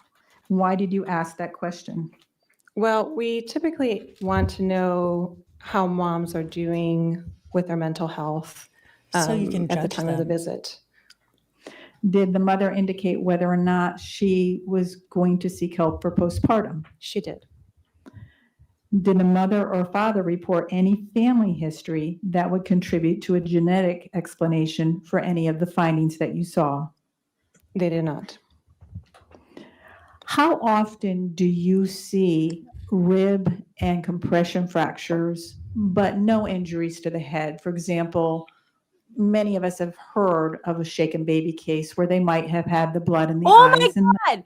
That's not even a thing. He didn't have any brain injury. He didn't have any bleeding in the eyes. Why are you bringing Shaken- this up? First of all, shaken baby has been completely debunked. Shaken baby syndrome is not a thing anymore. And in fact, no reputable doctor will diagnose a baby as shaken baby syndrome. Remember the case, we never finished watching it, that Legal Vices was covering right before he died. He was covering the old case from the 90s that established this shaken baby syndrome thing, and the whole world went crazy with shaken baby. Dr. Neuberger, who was also the expert in the Maya Kowalski trial, Neuberger testified in that case. This is the killer nanny case. He testified in that case. And many years later, he said, if he had the information that he has now, he would never have testified the way that he did in that case, because shaken baby syndrome is not, it's been completely medically debunked. You might as well put it up there with lobotomies. You can't. Who is this prosecutor who is referring to shaken baby syndrome in 2025? Or 2024, whatever. Okay, you may now mark off prosecutor has earned Megan's hate, because this person has not done the basic research to understand that shaken baby syndrome is fake. It does not exist. Yeah, and one of the defense witnesses brings this up later in this trial, and you'll get to hear how the prosecutor treats him and handles him when he brings it up and says that it's hogwash, like it's not real. So it's very interesting. It is not real. She's living in the past. It has been proven that it is not real. Which prosecutor is this? Is this the one in the Cape? Yeah, this is Fox. Yeah. Yes, It's this Fox. is Kate. Oh, what a bitch. You may now check off what a bitch. Woo-hoo. Man, I need bingo. I need Mo hates prosecutor and dumpster moment for bingo in two directions. Well, the I've already got prosecutors- 2 bingos. You already have 2 bingos? Wow. Nice. The blood in the brain. How often do you see them separate for those cases? Quite frequently, actually. Those cases are fake. If we were Like going to this case. classify Yeah, 100 just cases like this that might one. come through in a year, if it was 100, what percentage would be just rib and compression as opposed to also having petechiae and subdural hematomas and things of that nature? I think she sees Don't the make ceiling her cat. math. Ceiling Yeah. cats. She smells. Oh, we need to That's a put ceiling hard cats on question to think tomorrow's about or when you next think week's about all my bingo. cases. It's probably at least a good 50%, if not more. But that's a very ballpark figure. Okay. Is she speaking to the Now, ceiling did you cats? Are the order ceiling cats in the additional room with us testing right now? to rule out other medical causes? Yes. I think. Specifically, did you order more lab work to either confirm or rule out a bleeding disorder? Yes. Why did you do that? This is what we do with any child that has a history of bruising. And what were the results of the tests that you ordered? Everything was normal on Jameson. Now, you've already referenced it, but I'm going to go into it in a little bit more detail. You ordered genetic testing, I did. and you indicated that you did a 3-panel test. Yes. The 3-panel test, what does it test for in relation to, for example, osteogenesis imperfecta? Yeah, so it's the 3 dominant forms of osteogenesis imperfecta. This is per protocol from genetics. When you read the protocols in the American Journal of Geneticists. Now, we're not going to read anything. We're just going to talk about what you ordered and why. Sorry about that. It's Oh Bad habit. my habit. God! Well, she says literature. bad habit. So This woman. Oh my! I That's know. all I'm they sorry. do. I'm sorry. It's a script that they go by. It's crazy. Yeah, it's a bad habit to quote the literature. No, what it is purposeful manipulation. Yes. Don't tell me it's a bad habit. You're doing this on purpose to stymie the jury and to make these parents sound guiltier than they are. They're not guilty at all, and you're just trying to foist previous cases and make yourself sound like an expert by quoting literature. Yeah, And you're no, also she is not you're sorry. trying to sway the jury too, using that. I mean, like it's intentional. It's very Well, intentional. And she Yep. says she's testified so much is indicative that other judges have allowed her to do this. This is a pattern that she hasn't been called on, which is why it's so ubiquitous when she is testifying. The problem is that this has been allowed to happen. So this is, something that they've used a lot. Judges haven't called them on it. So hopefully judges will start calling on it, or defense attorneys haven't called them on it. So they've been allowed to do this for years and years.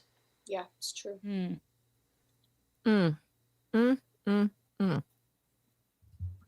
we do that for protocol purposes that our geneticists have asked us to do. And did you get the results back? Yes. Did it have any variants? Yes, there was a variant of unknown significance. What does that mean? So sometimes when you do genetic testing, there will be mutations in the exon of the gene that shows up in populations that, they're likely not pathogenic. So what happens when that is the case for us, since we're the ordering physicians, the first thing that we do is we call up our geneticists, run it by them. They look at that particular variant, and they're able to look at it and see if it's a common variant that they see clinically or not, and if it's a variant that causes problems. So if it's a variant that causes problems, what do they call that? Pathogenic. Okay, is there a level below pathogenic? Insignificant. I'm sorry? Insignificant. Insignificant. If we were going to classify variants, do they run like pathogenic, likely pathogenic, variant of unknown significance, not likely, and then complete it at the bottom, something along those lines, like a scale? That's a good question for the geneticist. Okay. But this one came back variable of unknown significance. Correct. Did you order additional testing? No. When we talked to our genetics department, the recommendation was that this was not a worrisome variant, but we did refer them to Emory Genetics. Do you know whether that was ever followed up on? I do know, and no, they did not follow up on Emory Genetics. And when you say you referred them, who did you refer to Emory Genetics? Well, I referred Jameson to MRA Genetics, the family. Okay, But but you Jameson took did custody not. away, But they so why took didn't you the- get it? No. I hate this woman. Did you look at his vitamin D? Technically, What was his vitamin D testify level? when you're this 32. high? Like, is that What is allowed? considered normal? I don't think so, but Very good normal. I don't think so, but it hasn't been pointed out. That would be something that the defense attorneys should have brought up if they wanted to go after her. But most likely, the defense just really wanted to cross-examine this bitch. Yes. So I don't think they cared one way or the other whether she was high or Yeah. not. And also, it's kind of good for strategically speaking. It is great for the defense to put this woman who is flying high and the jury can see it on the stand. Imagine being on the jury and being like, oh my God, is They're this the so woman? close to the witness stand. The jury is like, boop, like right there next to her right. So they're not missing any of this. Did anybody get to talk to any of the jury members after the trial? Did anybody? Yeah. Yeah, we And did. We loved it. Did anybody mention on the jury that this woman's presentation left a lot to be desired? No, there was so much to talk about and ask them. But I'm Facebook friends with at least one of them, so I would love to ask if that got Oh, brought you up. should send her the replay of yeah. this today and let her watch and see if she's got any commentary. I'd Oh, love to know, by the did they way, talk about it in the jury room? Like, did and that tell ever get her brought up? also tell her she's welcome to come here at any time. My gosh, and yes. and She join was us. the I would- foreman. She was the I foreman. would Oh my love to Bob have Ross, the jury hell yes. foreman. I would Okay. absolutely love to have a jury foreman here to discuss what went on with this batshit crazy case. All right, listen, folks, I've gone past my time when I said I was going to end this today, so we're going to do that now. We're going to go, and I will be back. We will not be back until next Wednesday. I'm going to be out of town for my mother-in-law's funeral, and so I will not be back until Wednesday. But on Wednesday, we're going to pick this up right where we left off in this with this woman and her ridiculous testimony. We will be doing that. Let me see who won the Xanax won the poll. Everybody thinks she's on Xanax. Jonathan says at least something else. He's like, it's Xanax, but there's something else in there. Maybe it is Satan. Just the eye rolls. The eye rolls are like that. I've never seen I'm still anybody on going Xanax do basil. the eye She roll over thing. basiled. She was like, You I know, need to be a maybe- sensual maybe goddess. Basil abuse. I heard that Ricada Law is going live any minute now. He's going to be talking. He's going to be talking about the Charlie Kirk assassination. So I am redirecting you guys over there to hear what Ricada Law has to say about that situation. So please go and tell him that we're happy to see him back online, and tell him that we Yes. sent you. Please tell him that we sent you. All right, everybody. That's it for me today. Make sure you go and subscribe to these lovely ladies and follow You Are the Power on Twitter and also Facebook, and be back here Wednesday for our next live stream, and I'll send out notifications. Goodbye, everybody. Bye. Bye.